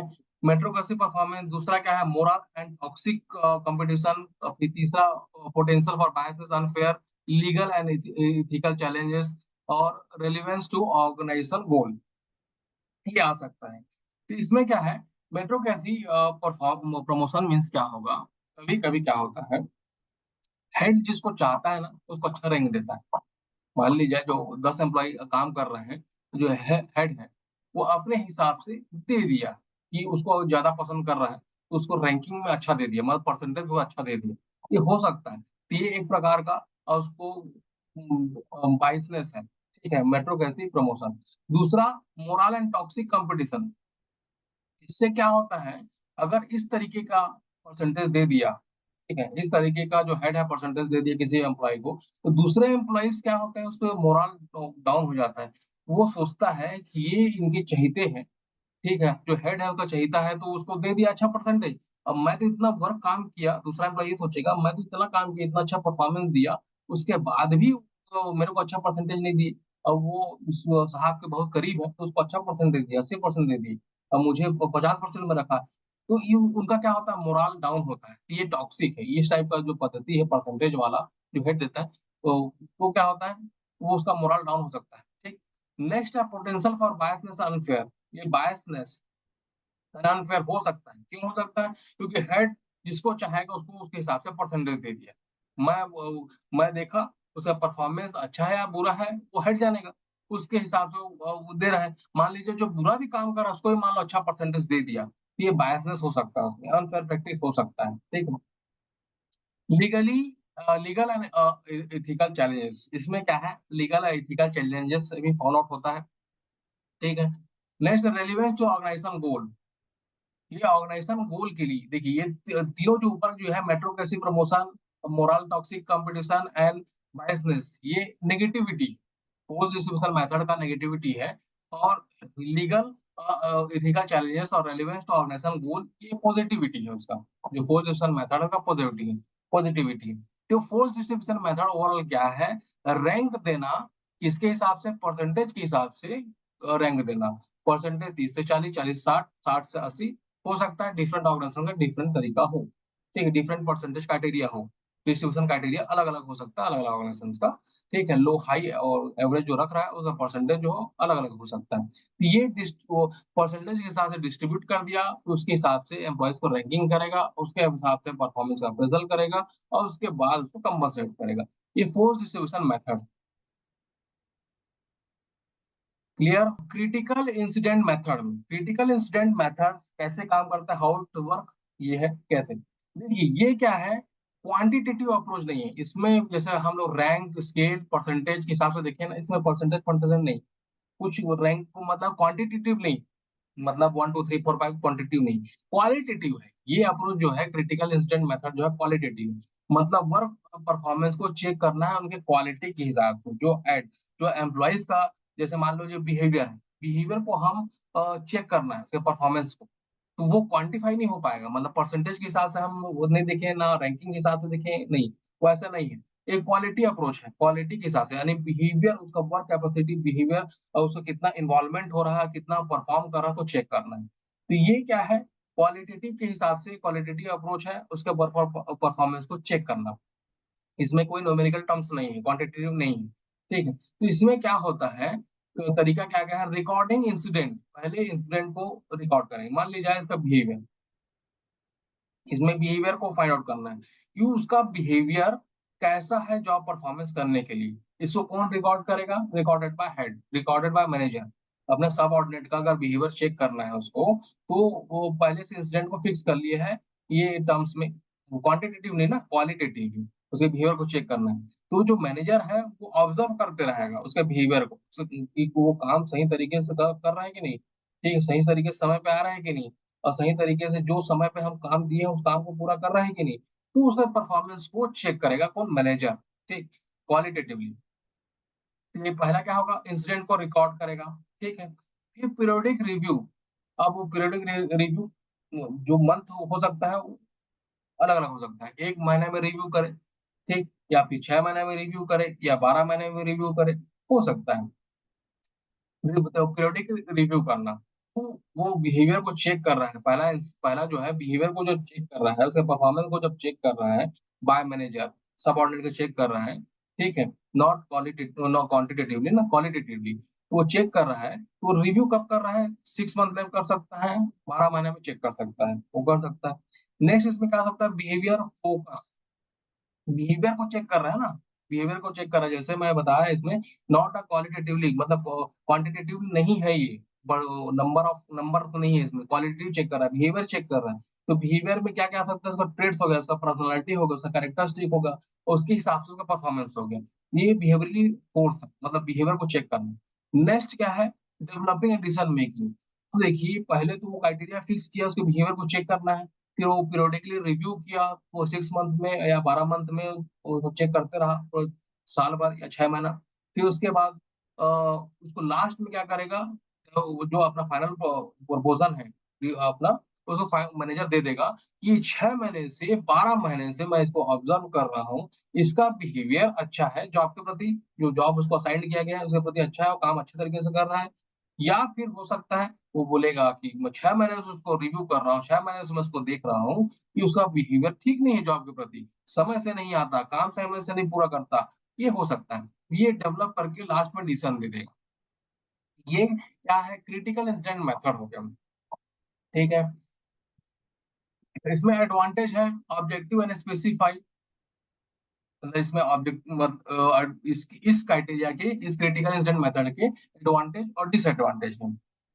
एडवांटेज में क्या है, objective and specify continuous assessment focus feedback. देखिए, ऑब्जेक्टिव इसमें पहले से निर्धारित रहेगा कि बिहेवियर को हम स्टडी कर रहे हैं जॉब के प्रति, मैनेजर जो है बिहेवियर को स्टडी कर रहा है, तो ये उसका एडवांटेज, उसके बिहेवियर को 6 महीने और साल भर से पूरा देखेगा। ये कंटिन्यूअस असेसमेंट है, मतलब वो 6 महीने से साल भर से देख रहा है, तो एक कंटिन्यूअस प्रोसेस में रुका हुआ नहीं है मैनेजर, वो देख ही रहा है, उसको 6 महीने से देख रहा है उसको काम करते हुए, साल भर से देख रहा है उसको काम करते, कंटिन्यूस प्रोसेस। फिर उसको अगले साल वैसे ही चेक करेगा, जो उसको रोज रिस्पॉन्सिबिलिटी दिया है मैनेजर सबऑर्डिनेट को, तो वो कंटिन्यूस देखता रहेगा उसको, तो कंटिन्यूस असेसमेंट है। फोकस्ड फीडबैक, ये फोकस्ड फीडबैक कैसा है, जो कंटिन्यू वॉच कर रहा है, अपने सबऑर्डिनेट कंटिन्यू वॉच कर रहे हैं, ये फोकस्ड कर रहा है उस एम्प्लॉयज के ऊपर में 6 महीना और साल भर से। इसमें डिसएडवांटेज क्या है, ये ऑब्जेक्टिव जब सेट किया है उसको कंटिन्यूस काम कर रहा है उसमें, मैनेजर उसको देख रहा है उस एम्प्लॉयज को, उसको हमेशा फोकस रखा है, तो टाइम कंज्यूमिंग है, लॉन्ग समय तक देखना पड़ेगा। ठीक है, अगर उसको उस मैनेजर को बेकार लगा कि वो जो एम्प्लॉय है वो सही तरीके से काम नहीं कर रहा है, तो ये दो टाइप टाइप के बाइस हो सकते हैं, पोटेंशियल बाइस हो गया और नेगेटिविटी बाइस कर सकता है। ठीक है? मान लीजिए सामने वाला काम अच्छा कर रहा है, लेकिन मैनेजर को लगा कि वो अच्छा काम नहीं कर रहा है, उसको देखने का नजरिया ही गलत। ठीक है, उस एम्प्लॉयज का देखने, जो मैनेजर है उसका एम्प्लॉयज को वो देख रहा है, लेकिन उसका नजरिया गलत मैनेजर का मान लीजिए, तो ये पोटेंशियल बाइस आ सकता है, किसका, मैनेजर का, उसके अंदर खामी हो सकता है उसको ग्रेस करने के लिए। तो ये नेगेटिविटी में भी आ सकता है, या ये पोटेंशियल बाइस हो गया। नेगेटिविटी बाइस क्या होगा, उसके मैनेजर के अंदर धारणा ही गलत हो पहले उस एम्प्लॉय के प्रति, जिसका अप्रेजल कर रहा है, उसको चेक कर रहा है, इस एम्प्लॉय को उसके प्रति धारणा ही पहले से गलत, नेगेटिव बना कर रखा होगा, ये एम्प्लॉय तो ऐसा ही, तो ऐसा ही है बोलेगा तो कभी परफॉर्मेंस को अच्छा करेगा ही नहीं ना। वो अपना जो रिपोर्ट डिसीजन देगा तो नेगेटिव ही देगा, तो ये हो सकता है। कंपैरेटिव इवोल्यूशन चैलेंज, इसमें डिसएडवांटेज ये है कि इसमें कंपैरेटिव बहुत सारे एम्प्लॉयज का वो करता है, तो किसको किसको फोकस करेगा, किसको किसको देखेगा। ठीक है, तो इस ये डिसएडवांटेज है इसमें। ठीक है, कंपैरेटिव इवोल्यूशन करना चाहे बहुत बड़ा चैलेंज है, कि वो छोटा ऑर्गेनाइजेशन होगा, 10 एम्प्लॉय होगा चल जाए, 100 हजार 1000 एम्प्लॉयज होगा तो कितने लोगों को ऐसा आंख निटार के देखेगा, कि कितने लोगों को फोकस करेगा, ये डिसएडवांटेज। अगला जो है नैरेटिव फॉर्म्स। Narrative forms क्या कहता है? Narrative forms are method in performance appraisal involving user descriptive writing to assess the employee performance, potential area of improvement। देखिए, इसमें क्या करते हैं, फॉर्म की तरह है, फॉर्म है जिसमें आपको ये बगल में दिख रहा होगा, देखिए एम्प्लॉयज नेम, उसमें एम्प्लॉय का नाम रहेगा। दूसरा इवोल्यूशन पीरियड, पीरियड मतलब 1 तारीख, 1 जनवरी से लेकर मान लीजिए एग्जाम्पल करो, 1 जनवरी से लेकर 30 जून तक, 31 जून तक, जो भी है। 6 महीने का अगर ड्यूरेशन रख रहा है तो उसको यहाँ लिखेगा। पोजीशन क्या है उस एम्प्लॉयज का, उसको लिखेगा। डिपार्टमेंट कौन सा है उसको लिखेगा। फिर जो सुपरवाइजर है, जो इवॉल्यूटर है, जो देख रहा है, वो अपना डिस्क्रिप्शन देगा। ठीक है, एक परफॉर्मेंस को ओवरव्यू देखेगा, फिर लास्ट में ये फाइंड आउट कर देगा कि उसका परफॉर्मेंस, ये एक फॉर्म की तरह है। जैसे हम सीआर रिपोर्ट भरते हैं ना, वैसा है। सीआर रिपोर्ट हमको दे दिया जाएगा, सीआर रिपोर्ट में अपना नाम, गांव, इतना से इतना तारीख तक, पोजीशन वगैरह, डिपार्टमेंट वगैरह सब लिखेंगे, और अपना ही इवॉल्व करके दे देते हैं सामने वाले को। ठीक है, तो ये फॉर्म की तरह है। जो हेड रहेंगे वो अपना फाइनल डिसीजन देंगे, जैसे मेरे जो हेड है वो अपना फाइनल डिसीजन देंगे कि वो पिछले 6 महीने में अच्छा काम किया या नहीं किया, एक फॉर्म में दे देंगे। इसमें क्या होगा, ये जो अप्रोच है क्या है, सुपरवाइजर और मैनेजर देखेगा। दिस अप्रोच रिक्वायर्ड सुपरवाइजर और manager to provide a written statement देता है। इस मैनेजर और सुपरवाइजर जो है, जो हेड है, वो अपने एम्प्लॉइज का रिटन स्टेटमेंट देगा। क्या का रिटन स्टेटमेंट देगा? एम्प्लॉइज का बिहेवियर, उसका अचीवमेंट, उसका चैलेंजेस का स्टेटमेंट देगा। ये एक फॉर्म है जो आपको दिख रहा है। इस फॉर्म में वो भर के देगा, जो हेड है, अपने एम्प्लॉइज के बारे में कि इसका बिहेवियर अच्छा है, इसका अचीवमेंट ये किया है 6 महीने से, और इतने सारे चैलेंजेस को फेस किया है, उसको कंप्लीट किया है टास्क को, ये सारा चीज को लिख कर देगा। ठीक है, इससे वो परफॉर्मेंस को अप्रेसा करता है। ये करते हैं बिहेवियरली एंकर्ड रेटिंग स्केल। ये रेटिंग स्केल बिहेवियर को भी रेट कर दिया है। देखिए, behaviour really anchored rating scale होगा, BARS। इसमें क्या बताता है? Serve as a reliable appraisal mechanism anchoring numerical rating with specified narrative instant of superior और इंफीरियर एम्प्लॉय का परफॉर्मेंस। जो एम्प्लॉयज के परफॉर्मेंस है, उसका जो बिहेवियर है, ठीक है, उसके हिसाब से उनके बिहेवियर का को क्वांटिफाई किया है, उसको रेटिंग करेगा। जैसे मान लीजिए उसको देख रहा है बिहेवियर का, कम्युनिकेशन बिहेवियर में बहुत सारा आ जाएगा, जैसे कम्युनिकेशन स्किल आ जाएगा, उसका परफॉर्मेंस स्किल आ गया, उसका लीडरशिप स्किल आ गया। ठीक है, बहुत सारे स्किल्स का वो चेक करेगा। तो उसको क्या करेगा, उसके बिहेवियर को पूरा 6 महीने का बिहेवियर को या साल भर का बिहेवियर को पूरा चेक करेगा क्वांटिफाई में। क्वांटिफाई यानी न्यूमेरिक टर्म्स में लेके आएगा उसको। जैसे इसमें एग्जाम्पल देता हूँ आपको। आगे देखिए, ये है इसका बिहेवियर एनकर्ड रेटिंग स्केल का एक प्रारूप है, जिसमें बिहेवियर को देखिए वो क्वांटिफाई किया है, रेटिंग किया है 1 2 3 4 5 6 7 8 9। अलग अलग तरीके से बिहेवियर, जैसे देखिए fail to acknowledge customer inquiries, मतलब हर मतलब जो उसके बिहेवियर को स्टडी करना है, तो ये 9 पॉइंट का रेटिंग दे दिया अलग अलग उसके बिहेवियर, एम्प्लॉइज के बिहेवियर। अब इस 9 पॉइंट में वो किसमें फिट बैठता है, उसको इवॉल्व कर रहा है। उसको लिखेगा इस 9 पॉइंट में से हर पॉइंट में वो क्या क्या प्राप्त कर रहा है।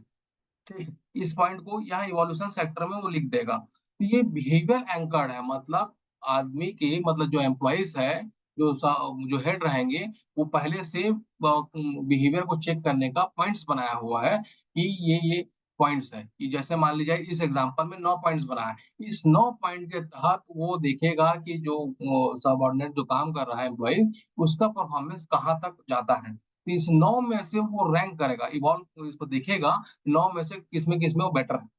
मान ली जाए इस 9 में से वो .1 और .2 ही बेटर है, बाकी बेटर नहीं है, उसको लिख देगा। अब मान ली जाए फोर्थ और फिफ्थ बेटर है, बाकी ठीक नहीं, उसको लिख देगा। तो ये इवोल्यूशन करने का तरीका है रेटिंग बिहेवियरली, क्वांटिफाइड 1 से लेकर 9 तक दे दिया। ठीक है, उसके हिसाब से उसको रेट कर दिया। तो ये एक क्राइटेरिया उसका है। नेक्स्ट है, देख लेते हैं, समय कम है, आगे कंपनसेशन भी है आपका। ठीक है, क्लियर है ये behaviour rating, behaviour anchor rating scale. बताइए, जल्दी जल्दी बताइए, 8 20 हो चुका है, वो पहला चैप्टर ही कंप्लीट नहीं हुआ है।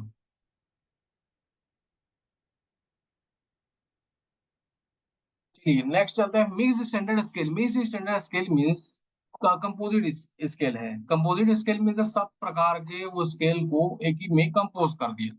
ठीक है, और पूरा परफॉर्मेंस को मिक्स्ड मतलब समझिए, जितने बिहेवियर को, रेटिंग को, रेटिंग हम लोग अभी ऊपर पढ़े हैं, रेटिंग स्केल, ठीक है, और क्वांटिफाई क्वालिटेटिवली पढ़े हैं, नैरेटिव फॉर्म्स पढ़े हैं, बिहेवियर पढ़े हैं, इस सारा को मिक्स्ड कर देगा।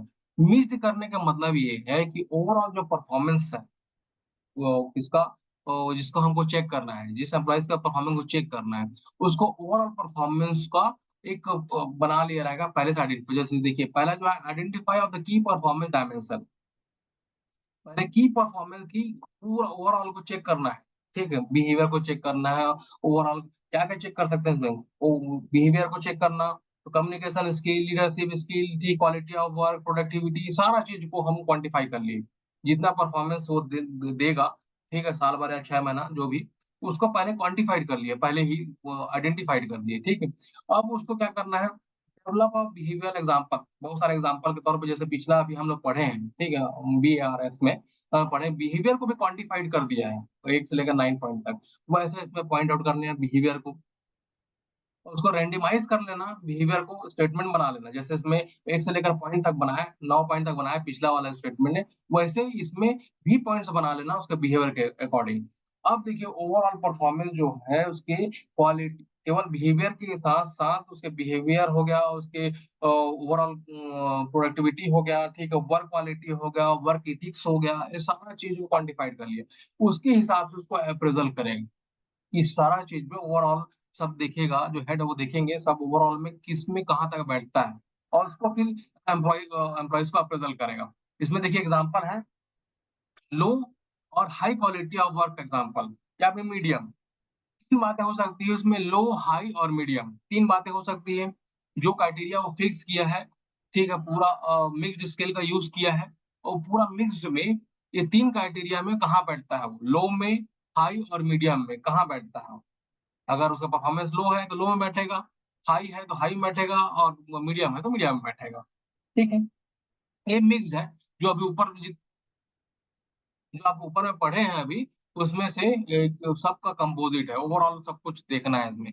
बिहेवियर देखना है, ओवरऑल कैपेसिटी देखना है, वो क्वालिटी ऑफ वर्क देखना है, क्वालिटी ऑफ प्रोडक्टिविटी देखना है, ठीक है? इस सारा चीज़ को समावेश करके एक स्ट्रक्चर तैयार करेगा। उसके हिसाब से उसको परफॉर्मेंस को चेक करेगा। ये मिक्स्ड स्टैंडर्ड स्केल के अंदर में आता है।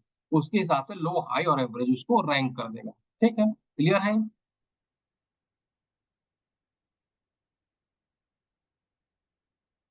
आगे बढ़ते हैं इसमें, मैनेजमेंट बाय ऑब्जेक्टिव एमबीओ।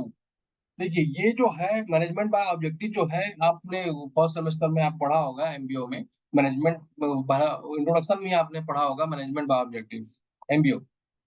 इसमें क्या होता है, ये भी परफॉर्मेंस अप्रेजल करने का एक तरीका होता है। मैनेजमेंट जो डायरेक्ट इन्वॉल्व रहती है, मैनेजमेंट डायरेक्ट उसमें से स्टडी करती है, मैनेजमेंट डायरेक्ट इसमें देखती है। इसमें पहला देखिए इसमें क्या है, डिफाइनिंग ऑर्गेनाइजेशन गोल।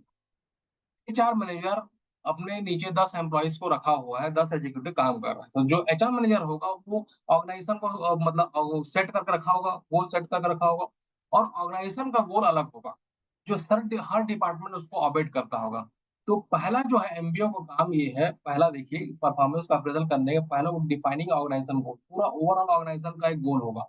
उस ऑर्गेनाइजेशन गोल को डिफरेंट डिपार्टमेंट में स्प्लिट करेगा। ये जो सेकंड पॉइंट है, cascading objective down the hierarchy.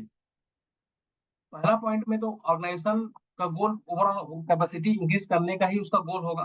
ठीक है, कैपेसिटी ऑफ ऑर्गेनाइजेशन का जो कैपेसिटी है, जो प्रोडक्ट कर रहा है, सर्विस बना रहा है, जो भी है वो सेट करेगा गोल।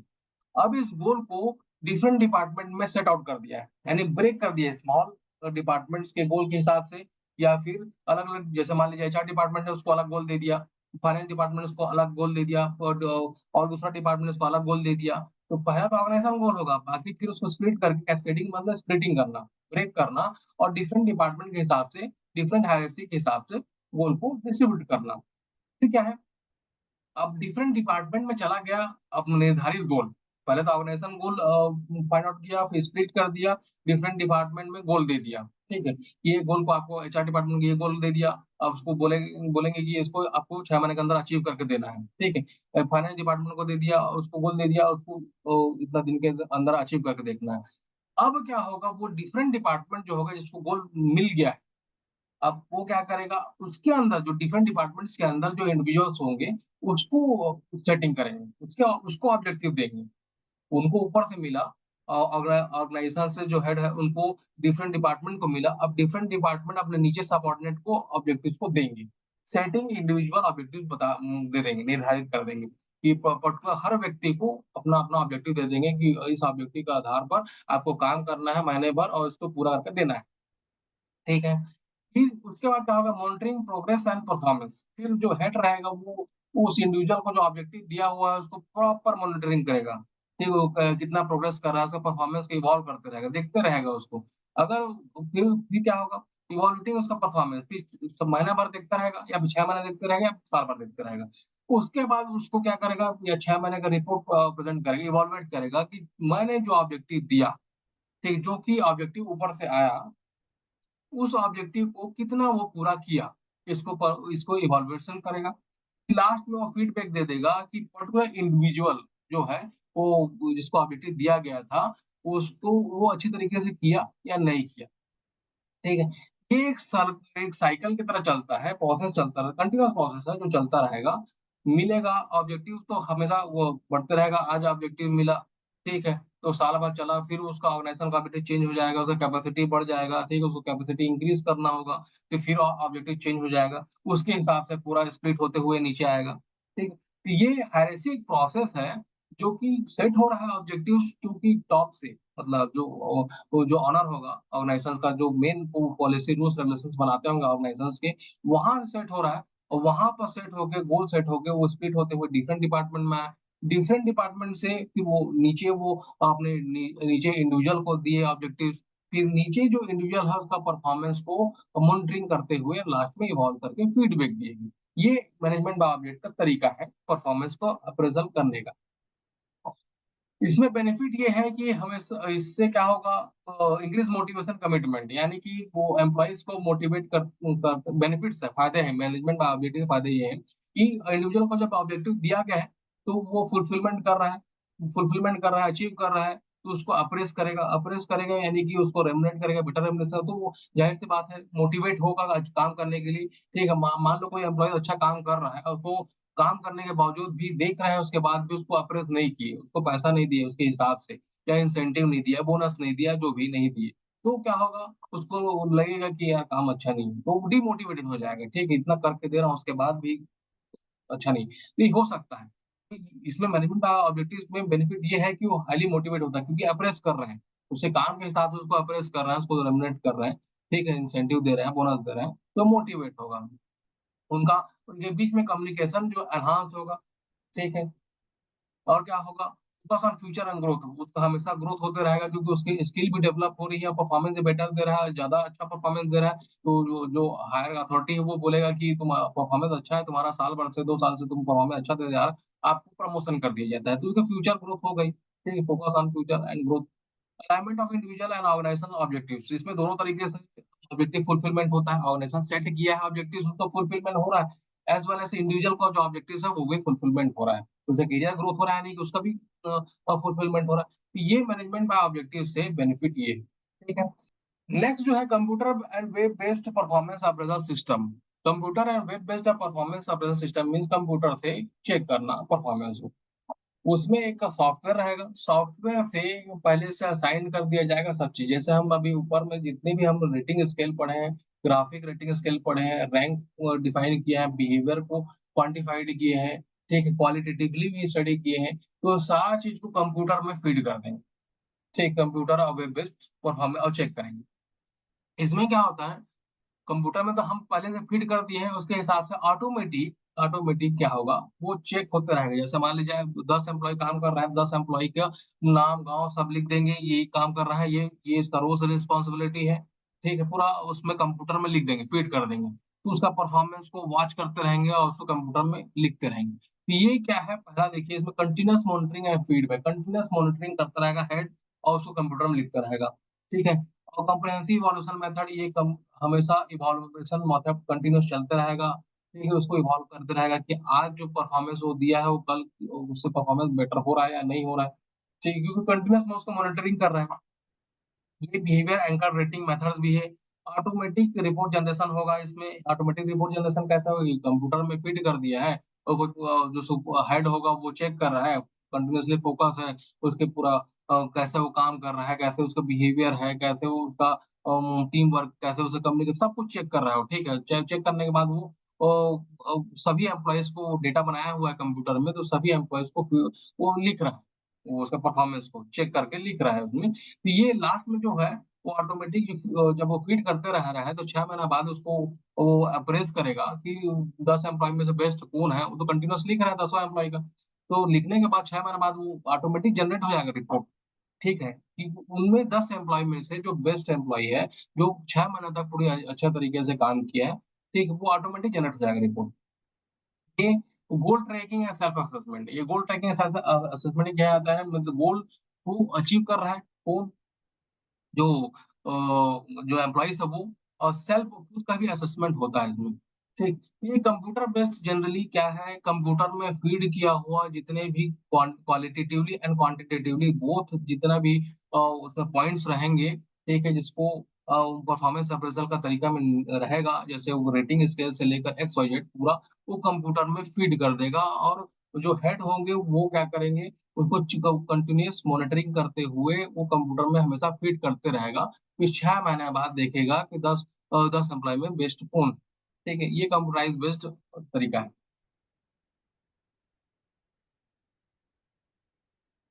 चलते हैं, अभी कंपोजिशन भी है। नेक्स्ट है इलेक्ट्रॉनिक परफॉर्मेंस मॉनिटरिंग, और इसको शॉर्ट में कहते हैं ईपीएम। ठीक है। ये इलेक्ट्रॉनिक माध्यम से मॉनिटरिंग करना, वो कंप्यूटर पे था पिछला, ये इलेक्ट्रॉनिक माध्यम से तरीका वही सेम चीज है, लेकिन इसमें क्या है, इसको अलग पार्ट बना दिया गया है। इलेक्ट्रॉनिक इलेक्ट्रॉनिक परफॉर्मेंस मॉनिटरिंग, इसमें क्या है, एडवांटेज ये है इसका कि क्या क्या देखता है, objective enhancement productivity, objective assessment and immediate feedback. मतलब वो प्रोडक्टिविटी जो दे रहा है वर्कर, उसको पूरा चेक करता है कितना वो कैसा है। ठीक है। और फिर उसके ऑब्जेक्टिव को असेसमेंट, जो हम ऑब्जेक्टिव से सेट किए हैं, जो उनको परफॉर्म करना था, वो एक्चुअल में वो परफॉर्म कर पाए हैं कि नहीं। ठीक है। तीसरा जो है इमीडिएट फीडबैक देना, मतलब तुरंत ही फीडबैक देता है कि जो हम ऑब्जेक्टिव सेट किए थे और उसका जो प्रोडक्टिविटी को रियल में किया है, तो उसमें कितना अंतर है, कितना उसका फीडबैक से पता चलता है। ये इलेक्ट्रॉनिक, जैसे वो कंप्यूटर के माध्यम से था, वैसे ही इलेक्ट्रॉनिक के माध्यम से है। ठीक है। और इलेक्ट्रॉनिक के माध्यम से हम परफॉर्मेंस को चेक करते हैं। Problem in performance appraisal, problem performance appraisal जब कर रहा है, इतना टेक्निक यूज किया और परफॉर्मेंस अप्रेस करेगा, तो प्रॉब्लम क्या क्या हो सकता है। तो ये प्रॉब्लम हो सकता है, क्या प्रॉब्लम हो सकता है, अनक्लियर स्टैंडर्ड, जो पहले ही स्टैंडर्ड फिक्स किया हुआ है, ठीक है, जिसके आधार पर हम चेक कर रहे हैं परफॉर्मेंस को, वही क्लियर ना हो। ठीक है, ये हो सकता है। दूसरा hello effect, hello effect means क्या है, जो एसेसर है, जो मतलब कि वो चेक कर रहा है, परफॉर्मेंस को चेक कर रहा है, वो ही खुद क्या होगा, अनफेयर, जो रेटिंग दे रहा है क्वालिटी और स्किल के हिसाब से सामने वाले को, वो गलत तरीके से दे रहा हो असेसर ही, वो हेलो इफेक्ट है। और क्या प्रॉब्लम आ सकता है, सेंटर टेंडेंसी, सेंटर टेंडेंसी मतलब क्या होता है, इसमें क्या होता है, बीच का, हो या ना हो, मान लीजिए हम लोग रेटिंग किए हैं 1 से लेकर 10, तो वो सभी एम्प्लॉयज को, जो हेड है वो सभी एम्प्लॉयज को 5 5 5 5 दे दिया रेटिंग, ये बीच का दे देता है रेटिंग, तो ये प्रॉब्लम हो सकता है। ले लेनिंग ऑफ और स्ट्रिक्टनेस, इसमें क्या होता है, इसमें या तो जो हम 10 पॉइंट है उसमें से जो टॉप है वो वहां दे देंगे या बॉटम दे देंगे। मान लो 10 एम्प्लॉय का हम रेट कर रहे हैं, तो टॉप टॉप टॉप मतलब 8 8 नंबर दे दिए सबको, ठीक, 7 8 7 8 ऐसे दे देते हैं, या फिर बॉटम का नंबर दे देते हैं 3 4 3 4, ऐसा दे सकते हैं। तो ये प्रॉब्लम क्रिएट होता है जब हम स्टैंडर्ड को दिए हैं और रेट कर रहे हैं, तो जो हेड है, ये सारे प्रॉब्लम्स आ सकते हैं, उनके टेंडेंसी पे डिपेंड करता है, उसकी मेंटल एबिलिटी पे डिपेंड करता है, किसके जो हेड है, जो अप्रेस कर रहा है, परफॉर्मेंस को चेक कर रहा है, उन पे डिपेंड है ये प्रॉब्लम वहां आता है। ठीक है, अनक्लियर स्टैंडर्ड, पहले स्टैंडर्ड फिक्स ना हो, या फिर हेलो इफेक्ट, यानी कि जो एसेसर है वही गलत हो, ठीक है, वही अनफेयर रेटिंग कर रहा है, ठीक है, अपने सबऑर्डिनेट्स को। ठीक है, बीच का दे देता है, सेंटर टेंडेंसी यानी बीच का दे देता है। ठीक है, लेनिनेंसी मन से मीन्स क्या हो गया, टॉप दे दिया या बॉटम दे दिया, हो सकता है। और रेकेंसी रेकेंसी अफेक्ट मतलब पहले से धारणा बना लेना, ठीक है, उस एम्प्लॉय का, उसके हिसाब से उसको रेटिंग देना, पहले से मन में धारणा बना लिया है कि इसको हम इतना ही देना है, उससे ज्यादा नहीं देना है, तो उसके हिसाब से वो अपना रेटिंग देगा उसको। ठीक है, तो ये इस टाइप का प्रॉब्लम आता है। ठीक है, बायसनेस, बायसनेस मतलब क्या होता है, मेल है फीमेल है, कभी कभी जो हायर अथॉरिटी रहता है, फीमेल को नहीं देती प्रमोशन, कहा मेल को आगे बढ़ाओ, ठीक, कास्ट के हिसाब से, ठीक है, पर्सनल करेक्टर के हिसाब से, ये बायसनेस हो सकता है उसमें। ठीक है, सेलिब्रिटी मीटिंग मींस क्या होगा, मीटिंग के तहत, मतलब वो जो हेड है आपस में मीटिंग करेंगे, ठीक है, उसके हिसाब से फिर वो रेट कर देते हैं एम्प्लॉइज को, तो ये प्रॉब्लम आ सकता है। रेटिंग करने का काम तो जो हेड है, सुपरवाइजर है, वही रेटिंग कर रहा है नीचे अपने सबऑर्डिनेट्स को, तो वो सुपरवाइजर की जो मानसिकता है ना, उस पर डिपेंड करता है ये सारा चीजें, ये बायसनेस पूरा आ सकता है। ठीक है, ये प्रॉब्लम क्रिएट हो सकती है। नेक्स्ट है गाइडलाइन। अंडरस्टैंड गाइडलाइन क्या है इफेक्टिव अप्रेजल करने का बेटर तरीका। अगर अप्रेजल अच्छे तरीके से करना है तो ये होना चाहिए। अंडरस्टैंड अप्रेजल चैलेंजेस, जितने भी चैलेंजेस है, क्या क्या उसमें पॉइंट रखना है, कैसे उसको करना है, वो सारा चीज को पहले स्टडी कर ले, चैलेंजेस को देख ले। ठीक है, उसके बाद उसमें अप्रोप्रिएट अप्रेजल टूल्स लगाए। ठीक है, कि कौन सा टूल्स को हमको लगाएंगे तब उस एम्प्लॉइज को बेस्ट उसके परफॉर्मेंस को हम चेक कर पाएंगे। ठीक है, उसके बाद हमेशा मेंटेन ऑनगोइंग परफॉर्मेंस उसका रिकॉर्ड रखेंगे। ठीक है, जो हम टूल्स लगाए हैं वो टूल्स लगाएंगे, बेस्ट टूल चूज करना है। ठीक, तरीका बहुत सारे हैं, 10-15 हम लोग तरीका पढ़े हैं अप्रेजल करने का, उसमें से जो बेस्ट है, या फिर कंपोजिट वे में सारा चीज को रख सकते हैं। ठीक है, जिसको मिक्स्ड स्केलिंग टेक्निक कहा गया है, वो भी रख सकते हैं, और उसको यूज करके उसका परफॉर्मेंस को हमेशा रिकॉर्ड करना है। रिकॉर्ड करने के बाद प्रॉपर फीडबैक लेना है उनसे, और एक्शन को प्लान करना है। ठीक है, फिर लास्ट में जब हमको पता चल जाएगा कि परफॉर्मेंस उनका बेटर है, तो उसको फेयर तरीके से उसको अप्रेस करेंगे। ठीक है, ट्रांसपेरेंसी रखेंगे अपने काम पे। ठीक है, जो मैनेजर है वो जो सुपरवाइजर है वो ट्रांसपेरेंसी रखेगा अपने काम में, और वो अगर उसका परफॉर्मेंस एम्प्लॉइज का बेटर है तो उसको रेमुनेट करेगा, कंपनसेट करेगा, और नहीं है तो उसको नहीं करेगा। अगर लो भी है तो लो लो भी क्या हो, लो जब होता है तो उसको वो जो प्रमोशन डिमोशन भी करते हैं। ठीक है, तो ये भी हो सकता है। तो ये तरीका है जिसको सही तरीके से अप्रेजल करने का काम कर सकता है सुपरवाइजर। ये सारा चीजें जो है सुपरवाइजर जो हेड है उनके वो समकक्ष में होता है, मतलब उनको करना होता है ये चीजें। ये सुपरवाइजर के हैंड में होता है। ठीक है, क्लियर है? क्लियर है? स्लाइड चेंज कर रहा हूँ।